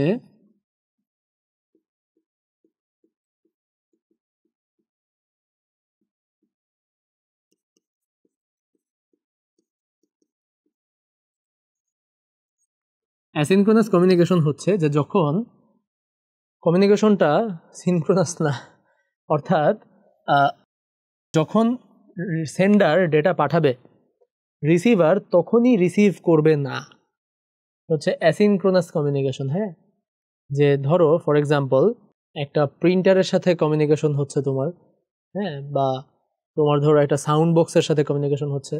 ধরো যে আমরা যখন একটা গান প্লে করতেছি আমাদের ডিভাইসে, আমরা একটা গান প্লে করতেছি স্পটিফাই থেকে, আমি একটা সং প্লে করতেছি। সো আমার প্রসেসর কিছু ডেটা ধরো সাউন্ড বক্সে পাঠাইতেছে। তো প্রত্যেকটা মোমেন্টে যেই সাউন্ডটা প্লে করবে, তাই না, সাউন্ড বক্স প্রত্যেকটা মোমেন্টে একটা করে সাউন্ড প্লে করতেছে, এবং এই প্রত্যেকটা মোমেন্টে একটা করে সাউন্ড প্লে হইতে হইতে পুরো সাউন্ড আমি শুনতেছি। প্রত্যেকটা মোমেন্টে সাউন্ড বক্স যেই সাউন্ডটা প্লে করবে, প্রসেসর কি তাকে প্রত্যেকটা মোমেন্টে আসলে ডেটা পাঠাবে, সাউন্ড পাঠাবে? প্রসেসরের জন্য এটা অনেক বড় একটা লোড হয়ে যায় না? শুধুমাত্র গানই তো শুনতেছি না, এর পাশাপাশি আমি গেমও খেলতেছি, আমার কম্পিউটারে আরও অনেক কিছু চলতেছে। সো একটা প্রসেসর কীভাবে এত কিছু করবে? সো যেটা হয় যে সাউন্ড বক্সের বা আমার যে সাউন্ড ড্রাইভার, হ্যাঁ যেটাই বলো, প্রসেসর তাকে কিছুটা গান, হ্যাঁ, একবারে পাঠায় দেয় যে ভাই পাঠিয়ে রাখলাম, এটা তুমি প্লে করতে থাকো, আমি আবার পরে আসতেছি, আবার এরপর কি প্লে করবো আমি আবার আইসা বলতেছি, আগে এতটুকু দিলাম, এতটুকু তুমি প্লে করো। সো এই ক্ষেত্রে দেখো যে রিসিভার যখন রিসিভ করবে, মানে সেন্ডার যখন সেন্ড করবে, রিসিভার কি ঠিক তখনই বা মানে অ্যাট দ্য সেম মোমেন্ট আসলে রিসিভ করার জন্য রেডি না, তাই না? তাহলে এই সেন্ডার টু রিসিভার কমিউনিকেশনের ক্ষেত্রে এই কমিউনিকেশনটা অ্যাসিনক্রোনাস হয়ে যাচ্ছে। হ্যাঁ, এবং অ্যাসিনক্রোনাস কমিউনিকেশনে তোমার একটা স্টোরেজ দরকার, হ্যাঁ, প্রাইমারি স্টোরেজের দরকার। অ্যাসিনক্রোনাস কমিউনিকেশনে তোমার একটা প্রাইমারি স্টোরেজের দরকার, যে স্টোরেজে তুমি সেভ করে রাখবা, যে মানে ধরো সেন্ডার যে ডেটাটা পাঠাইছে সে সেটা প্রাইমারি স্টোরেজে পাঠিয়ে রাখবে, সাউন্ড বক্স যখন গান বাজাবে সে এই প্রাইমারি স্টোরেজ থেকে নিয়ে বাজাবে, বুঝছো? তাদের মধ্যে ডিরেক্ট কমিউনিকেশনের দরকার নেই। প্রসেসর কি করবে, প্রসেসর যতটুকু সাউন্ড বক্সে পাঠাতে চায় সে প্রাইমারি স্টোরেজে পাঠিয়ে রাখবে, সাউন্ড বক্স যখন আর বলবে যে হ্যাঁ তুমি শুরু করো, আমি কিন্তু প্রাইমারি স্টোরেজে দিয়ে রাখছি, তুমি শুরু করো, এরপর সাউন্ড বক্স যখন মানে প্রত্যেকটা মোমেন্টে সে প্রাইমারি স্টোরেজ থেকে নিয়ে বাজাবে। হ্যাঁ, প্রসেসর একটু পরপর এসে মানে তাকে প্রত্যেকটা মোমেন্টে আর চিন্তা করতে হইতেছে না, বুঝছো? সো এটা হচ্ছে অ্যাসিনক্রোনাস কমিউনিকেশন। সিনক্রোনাস কমিউনিকেশনে সেন্ডার যখন সেন্ড করবে, রিসিভার তখন রিসিভ করার জন্য রেডি, হ্যাঁ, এবং রেডি না হইলে সেন্ডার সেন্ড করবে না, এ ধরনের একটা কমিউনিকেশন। তো সেক্ষেত্রে এই ঝামেলাটা নাই। আইসোক্রোনাস হচ্ছে সিনক্রোনাস মানে অ্যাসিনক্রোনাস সিনক্রোনাস দুইটার ভালো দিকগুলো নিয়ে একটা কম্বিনেশন, যেটা অনেক বেটার, অনেক রিয়েল টাইম কাজ করে। এটার ব্যাপারে অত ডিটেলস আমাদের লাগবে না, আমাদের লেভেলে আমাদের অ্যাসিনক্রোনাস আর সিনক্রোনাস লাগবে। তো অ্যাসিনক্রোনাস হচ্ছে এইটা, আর সিনক্রোনাস হচ্ছে যেটা বললাম যে যখন রিসিভার রিসিভ করার জন্য রেডি হবে তখনই সেন্ডার সেন্ড করবে, আর সেন্ডার যখন সেন্ড করবে তখন রিসিভার রেডি হবে, দুইটাই ওকে। হ্যাঁ, তো এরপরেও আরও কিছু পার্থক্য আছে, যেমন অ্যাসিনক্রোনাস কমিউনিকেশনে ডেটা পাঠানো হয় হচ্ছে ওয়ার্ড আকারে, ওকে, ওয়ার্ড আকারে। যেমন ধরো যে একটা ওয়ার্ড যদি হয় একটা ওয়ার্ড বা একটা বাইট, হ্যাঁ, একটা বাইট ক্যান বি 8 বিট, তাই না, বা একটা ওয়ার্ড হইতে পারে 16 বিটের, হ্যাঁ, বা 32 বিটের। সো মানে একটা একটা একটা একটা বাইট আকারে পাঠানো হবে, হ্যাঁ, বা একটা একটা ওয়ার্ড আকারে পাঠানো হবে, মানে 16টা বিট বা 8টা বিট বা 32টা বিট, হ্যাঁ, এগুলা মানে খুবই ছোট ছোট অ্যামাউন্টে পাঠানো হবে। এবং প্রত্যেকবার যখন পাঠানো হবে তখন এই বাইট বলো বা ওয়ার্ড বলো, যেটাই বলো, ফর এক্সাম্পল আমরা যদি এখন বাইট নিয়ে চিন্তা করি, আমাদের বইও হয়তো বাইট বলা আছে, যে সেন্ডার যখন পাঠাবে ধরো প্রথমে একটা স্টার্ট বিট থাকবে আর শেষে একটা বা দুইটা স্টপ বিট থাকবে। হ্যাঁ, প্রত্যেকটারই শুরুতে একটা স্টার্ট বিট থাকবে আর শেষে একটা বা দুইটা স্টপ বিট থাকবে। তো মাঝখানে মাত্র 6টা বা 5টা বিট থাকবে ডেটার জন্য। তো এইভাবে প্রত্যেকটা বাইট পাঠানোর সময় শুরুতে স্টার্ট থাকবে, লাস্টে স্টপ থাকবে। কারণ কি? কারণ হইতেছে যে আমার রিসিভার তো রিসিভ করার জন্য রেডি না হলে সেন্ডার যখন পাঠাবে, তো সেন্ডার যখনই পাঠাবে সে বলে দিবে যে এটা এখান থেকে স্টার্ট, এখানে স্টপ। হ্যাঁ, কারণ সেন্ডার তো একসাথে ডেটা পাঠাচ্ছে না, কি করতেছে, ও একটু পরপর পাঠাচ্ছে, তাই না? ও তো কন্টিনিউয়াসলি ডেটা পাঠাচ্ছে না, একটু পরপর পাঠাচ্ছে। তো একটা বাইট পাঠানোর পর যদি অনেকক্ষণ স্টপ থাকে তাহলে ওখানে কি জিরো যাচ্ছে না, মানে কিছু যাচ্ছে না, মানে কি জিরো যাচ্ছে না? ধরো একটা কমিউনিকেশন এরকম যে একটা বাইট পাঠাইলাম, যে স্টার্ট বিট, এখানে কিছু ইনফরমেশন আছে, হ্যাঁ, তারপর হচ্ছে লাস্টে ধরো যে স্টপ বিট, দুইটা 1, এটা হচ্ছে স্টার্ট বিট, এটা স্টপ বিট পাঠাইলাম, হ্যাঁ, মাঝখানে 1 2 3 4 5 6, বেশি হয়ে গেছে না? আচ্ছা, তাহলে স্টপ বিট একটা করে দিই, বা আচ্ছা হ্যাঁ এরকম। তো এটা পাঠানোর পর মানে আমি একটা বাইট পাঠাইছি, এরপর যদি আমি অনেকক্ষণ কোনো বাইট না পাঠাই তাহলে তো জিরো যাইতে থাকবে, তাই না? জিরো, কিছু না পাঠানো মানে তো জিরো। তো এরপর যখন আমি আবার পাঠাবো আমাকে 1 দিয়ে স্টার্ট করতে বলতে হবে, এই যে এখান থেকে আবার শুরু, খেয়াল করো, right? So this is the thing, হ্যাঁ, দিস ইজ দ্য থিং, যে কারণে প্রত্যেকটা বাইটের আলাদা করে স্টার্ট বিট থাকবে, স্টপ বিট থাকবে। কিন্তু সিনক্রোনাস কমিউনিকেশনে তখনই ডেটা পাঠাবে যখন রিসিভার রিসিভ করার জন্য রেডি। ওকে, তো এই কারণে ব্লক বাই ব্লক আকারে ডেটা পাঠাবে, মানে যত বেশি একসাথে পাঠায় দেওয়া যায় তত ভালো, কারণ ও রেডি, আমিও রেডি, তো একবারে পাঠায় শেষ করে ফেলি, ঠিক আছে? বসে থেকে তো লাভ নেই। সো দ্যাটস দ্য থিং, যে রিসিভার রিসিভ করার জন্য রেডি, সেন্ডারও সেন্ড করার জন্য রেডি, সো একবার পাঠায় শেষ করে ফেলি। সেখানে ব্লক বাই ব্লক আকারে পাঠানো হয়। এই কারণে শুরুতে একটা, এবং ব্লকের সাইজ হয় সাধারণত কয়েক বাইট, হ্যাঁ, অনেকগুলো বাইট মিলে একটা ব্লক হয়। তো এই কারণে শুরুতে একটা স্টার্টিং ব্লক থাকে এবং শেষে একটা এন্ডিং ব্লক থাকে। স্টার্টিং ব্লককে আমরা স্টার্টিং ব্লকই বলি বা হেডার বলি, আর এন্ডিং ব্লক যেটা সেটাকে আমরা বলি হচ্ছে ট্রেইলার। ওকে, সো সিনক্রোনাস ট্রান্সমিশনে আমাদের স্টার্টিং ব্লক থাকবে বা যেটাকে আমরা বলবো হেডার। একবার হেডার পাঠানোর মাধ্যমে সে রিসিভারকে বলবে আচ্ছা আমি এখন পাঠাইতেছি, ওকে, এবং তারপর সে কন্টিনিউয়াসলি ডেটা পাঠাইতে থাকবে, এর মধ্যে আর কোনো স্টার্ট বিট নেই, স্টপ বিট নেই, কিচ্ছু নেই। লাস্টে, একদম লাস্টে যখন তার পাঠানো শেষ হয়ে যাবে তখন সে একটা ট্রেইলার পাঠাবে। এটা হচ্ছে অনেকটা ওই স্টপ বিটের মতো, হ্যাঁ, ট্রেইলার পাঠাবে, বলবে ওকে ফাইন, আমি অনেক কিছু পাঠাইছি, আমার পাঠানো শেষ, আমার আর কিছু বলার নেই, ঠিক আছে? এই হচ্ছে synchronous transmission, block by block. Asynchronous transmission হচ্ছে বাইট বাই বাইট। ওকে, আচ্ছা, সিনক্রোনাস, অ্যাসিনক্রোনাস, আইসোক্রোনাস, এই তিনটেই আবার আসলে সিরিয়াল কমিউনিকেশনের অংশ। এই তিনটেই হচ্ছে সিরিয়াল কমিউনিকেশন। কি কমিউনিকেশন? Serial communication. আরেক ধরনের কমিউনিকেশন আছে যেটার নাম হচ্ছে প্যারালাল কমিউনিকেশন। প্যারালাল কমিউনিকেশন মানে হচ্ছে যে যতগুলা বিট পাঠাইতে হবে ততগুলা তার, 8টা বিট পাঠাইতে হলে 8টা তার, হ্যাঁ। সিরিয়াল কমিউনিকেশনে একটা তারের মধ্যেই দিয়ে 8 বিট পাঠাবো, সেই কারণেই আমাদের এই ব্যাপারটা যে আমি কীভাবে পাঠাবো, শুরুতে স্টার্ট বিট, স্টপ বিট, কারণ একটা তারের মধ্যে দিয়েই অনেক ডেটা যাবে। এটা হচ্ছে serial transmission. Are parallel transmission হচ্ছে যদি 8টা বিট পাঠাইতে হয় তাহলে 8টা তার দিয়ে পাঠাবো, তো 16টা বিট পাঠাইতে হলে 16টা তার, ওকে। সেটা অনেক কস্টলি, এটা খুব কাছাকাছি, যেমন কম্পিউটার থেকে প্রিন্টার, হ্যাঁ, ইউজ করা হয়। এই কারণে প্রিন্টারের এক্সাম্পলটা এখানে দিই নেই, কারণ প্রিন্টার তো আসলে এইভাবে চলে না, প্রিন্টার হচ্ছে প্যারালাল ট্রান্সমিশন হয়, হ্যাঁ। আচ্ছা, সো এই হচ্ছে ট্রান্সমিশন মেথড, ওকে, ট্রান্সমিশন মেথড আর ট্রান্সমিশন মোড। আচ্ছা, গুড।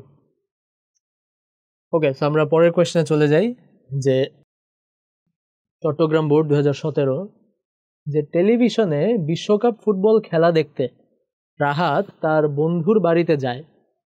Very good. খেলা শেষে ফেরার পথে সে দেখলো রাস্তায় একটি ট্রাক অ্যাক্সিডেন্ট করেছে। ট্রাকের সামনে একজন পুলিশ অফিসার দাঁড়িয়ে মোবাইল সদৃশ একটি ডিভাইস ব্যবহার করে থেমে থেমে কথা বলছিলেন। এমন সময় রাহাতের বন্ধু রেজা মোবাইল ফোনে জানতে চাইল খেলায় কোন দেশ জিতেছে। রাহাত উত্তর দিল জার্মানি। Very good. গতে বলতেছে উদ্দীপকের পুলিশ অফিসারের ডিভাইসটিতে ডেটা আদান প্রদানের জন্য কোন পদ্ধতিটি ব্যবহার করা হচ্ছিল। একজন পুলিশ অফিসার মোবাইল সদৃশ একটি ডিভাইস, তো মোবাইল সদৃশ ডিভাইসটা কি? Walkie talkie, right?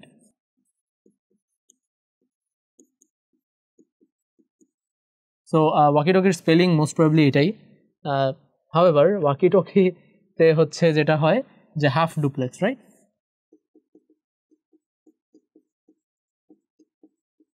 Half duplex communication হয়, হ্যাঁ। আচ্ছা, তারপর হচ্ছে যে রাহাতের টেলিভিশনে খেলা দেখা এবং খেলার ফলাফল বন্ধুকে জানানোর ক্ষেত্রে ডিভাইস দুটিতে ডেটা ট্রান্সমিশন পদ্ধতির কোনো বৈসাদৃশ্য আছে কি? হ্যাঁ, আছে। কারণ টেলিভিশনে যে খেলা দেখতেছি আমরা সেটা কিন্তু সিমপ্লেক্স, তাই না? টেলিভিশনে যে খেলা দেখবে এটা কিন্তু সিমপ্লেক্স, কারণ অল ওয়ান ওয়ে, তাই না?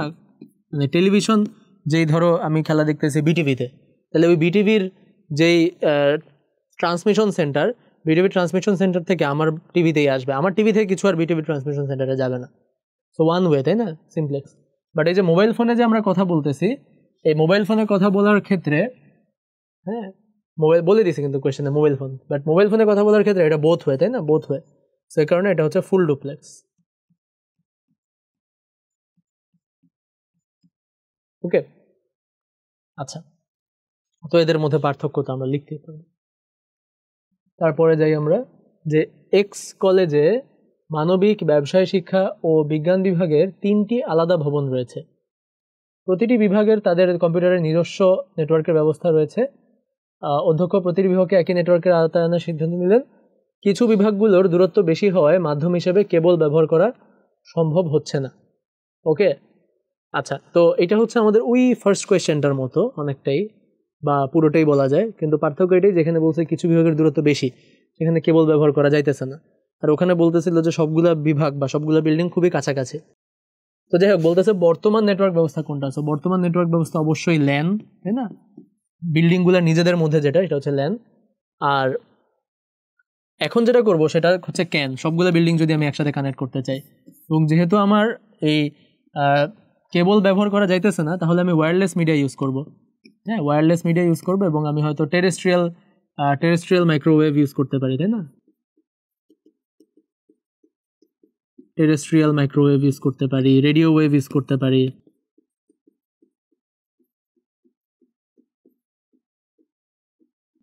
যেটা দরকার। ওকে, স্যাটেলাইট মাইক্রোওয়েভ না, অফকোর্স আমি স্যাটেলাইট ইউজ করবো না একটা দুইটার ইয়ার মধ্যে কমিউনিকেশন করার জন্য, তাই না। আচ্ছা, গুড। এরপর চলে যাই, যে এখানে দেখি আমাদের 3টা টপোলজির ছবি দেওয়া আছে। বলতেছে যে উদ্দীপকে চিত্র 1 এর প্রতিটি কম্পিউটার পরস্পরের সাথে সংযুক্ত হলে যে টপোলজি তৈরি হবে তা চিত্রসহ ব্যাখ্যা করো।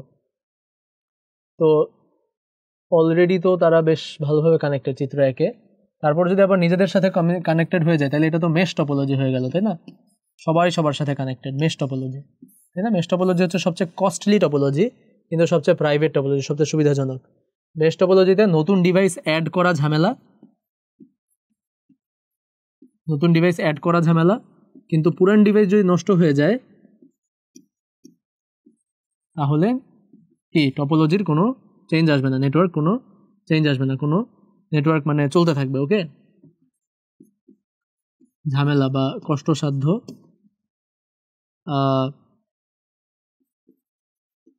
কোনো ডিভাইস যদি নষ্ট হয়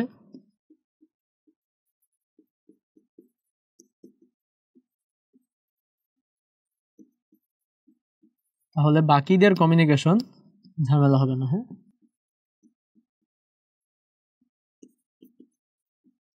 কোনো সিঙ্গেল পয়েন্ট অফ ফেলিউর নাই, তাই না, মেশ টপোলজিতে no single point of failure.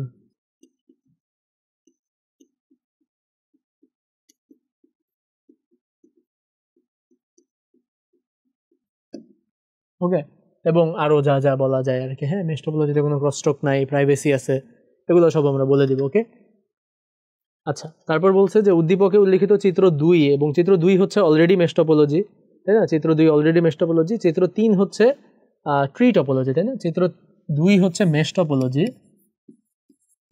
এবং চিত্র 3 হচ্ছে ট্রি টপোলজি, তাই না, ট্রি বা হায়ারার্কিক্যাল, তাই না, ট্রি টপোলজি। সো এই দুটোর মধ্যে কোনটা বেশি সুবিধাজনক, হ্যাঁ, ব্যাখ্যা করো। সো সুবিধার কথা বললে অবশ্যই মেশ টপোলজি অলওয়েজ, তাই না, যেহেতু সুবিধার কথা বলছে, মেশ টপোলজি অনেক সুবিধাজনক। হ্যাঁ, কিন্তু সমস্যা হচ্ছে টাকা বেশি লাগবে, রাইট।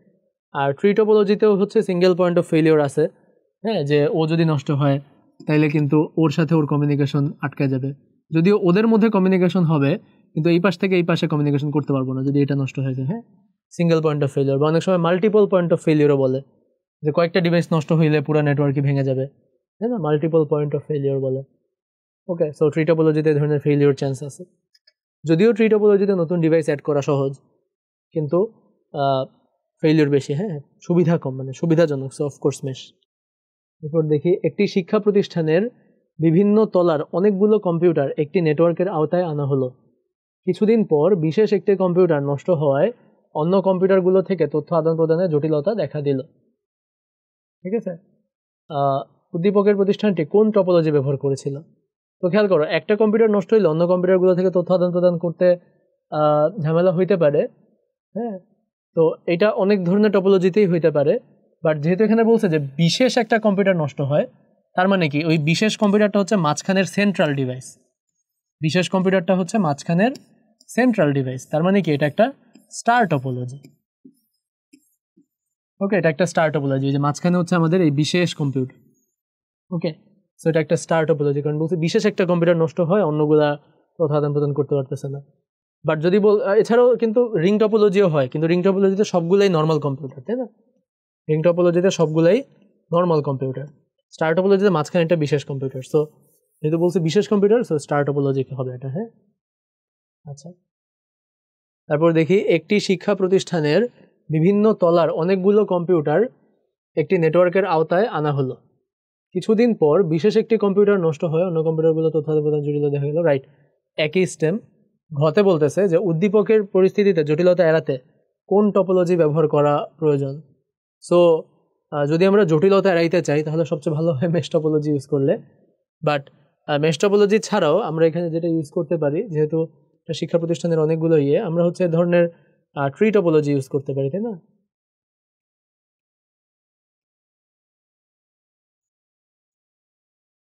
আমরা এরকম ট্রি টপোলজি ইউজ করতে পারি। হ্যাঁ, বা আমরা হচ্ছে বাস টপোলজি কখনোই ভালো না, বাস টপোলজি তো ঝামেলা, যেহেতু বাস টপোলজিতে প্রচুর ক্রসটক হয় এবং তেমন এফিসিয়েন্ট না। ট্রি টপোলজি ইউজ করতে পারি, আমরা মেশ টপোলজি ইউজ করতে পারি। রাইট,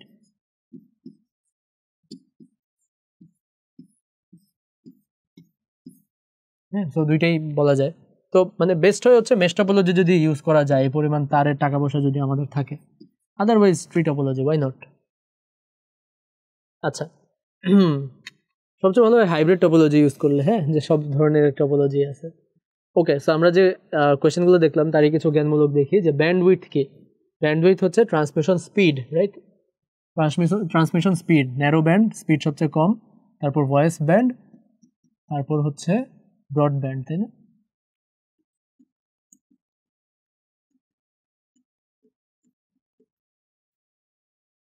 মডুলেশন কি? মডুলেশন মানে হচ্ছে অ্যানালগ সিগন্যালকে ডিজিটাল সিগন্যালে কনভার্ট করা। মডুলেশন হচ্ছে অ্যানালগ সিগন্যালকে ডিজিটাল সিগন্যালে কনভার্ট করা।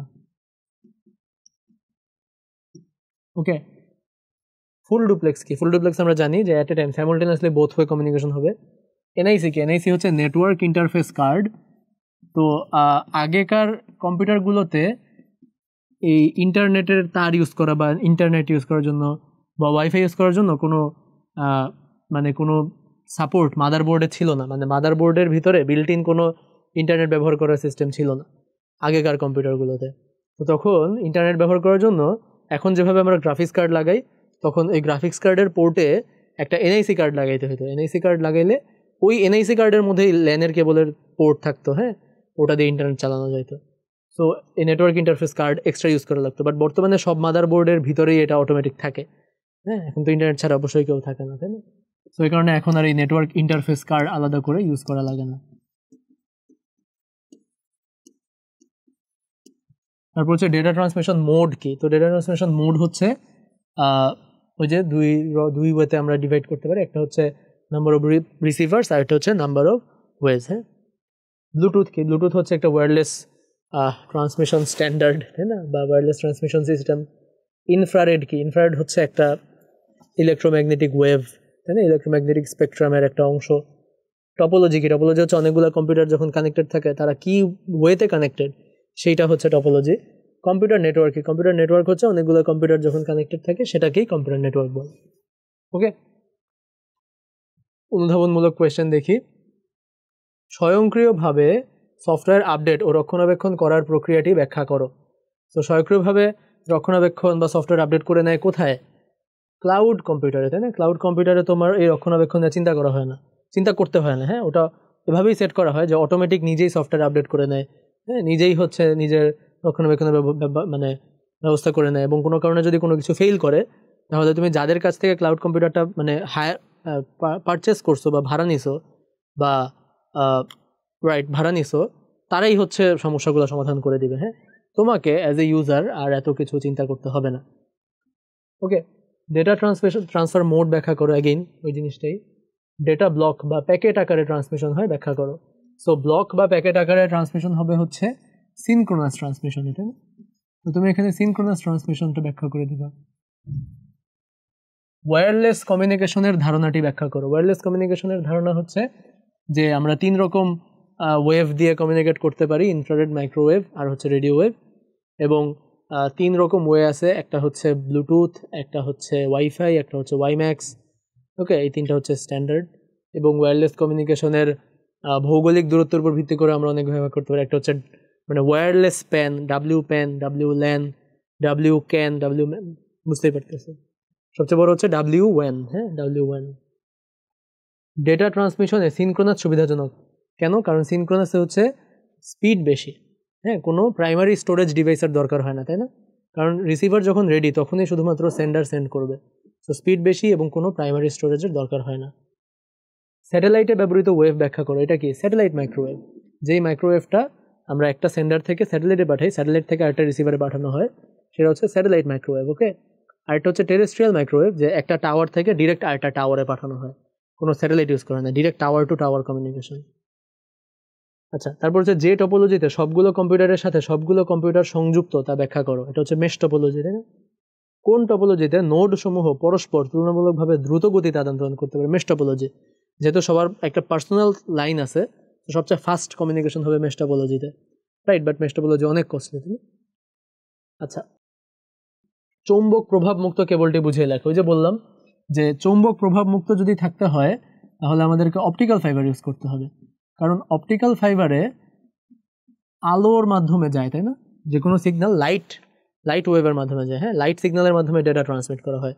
সো আলোর কোনো ইলেকট্রোম্যাগনেটিক ইন্টারফারেন্স নাই। হ্যাঁ, অর্থাৎ একটা ইলেকট্রিক ফিল্ডের মধ্যে দিয়ে যদি আলো যায়, তা মানে সে কোনো দিকে বাঁকা হবে না। হ্যাঁ, একটা ম্যাগনেটিক ফিল্ডের মধ্যে যদি আলো যায়, সে কোনো দিকে বাঁকা হবে না। বাট যদি এই যে যেমন পরের কোয়েশ্চেনটাই ফাইবার অপটিক কেবল ইএমআই মুক্ত, হ্যাঁ ইএমআই, কিন্তু যদি একটা তুমি কোঅ্যাক্সিয়াল কেবল ইউজ করো বা টুইস্টেড পেয়ার কেবল ইউজ করো, ওটার মধ্যে তো ইলেকট্রিক্যাল সিগন্যাল হিসেবে যাবে। সো সেটা যদি একটা ইলেকট্রিক ফিল্ডের মধ্যে দিয়ে যায়, ওই ইলেকট্রিক ফিল্ড যেদিকে বায়াস করবে, তোমার ইলেকট্রিক্যাল সিগন্যাল ওই দিকে বায়াস হওয়ার ট্রাই করবে। সো সিগন্যালটা নষ্ট হয়ে যাবে বা নয়েজ অ্যাড হবে, বুঝছো? সো ইএমআই বা ইলেকট্রোম্যাগনেটিক ইন্টারফারেন্স।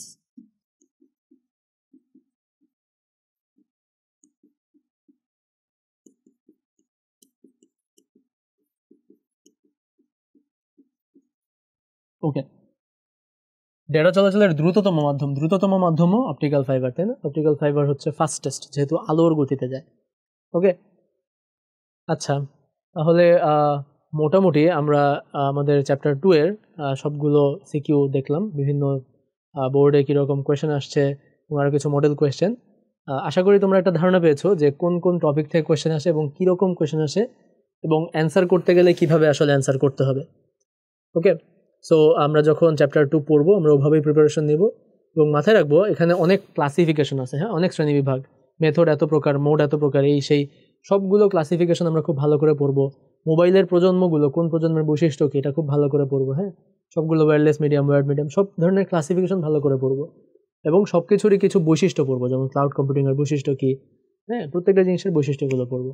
তাহলে মোটামুটি চ্যাপ্টার 2 কভার হয়ে যাবে এবং আমাদের সাথে আমাদের ইউটিউব চ্যানেলে কানেক্টেড থাকবে, যেন এই ভিডিওটার মতো আরও অনেক শিক্ষণীয় ভিডিও তোমরা পেয়ে যাও।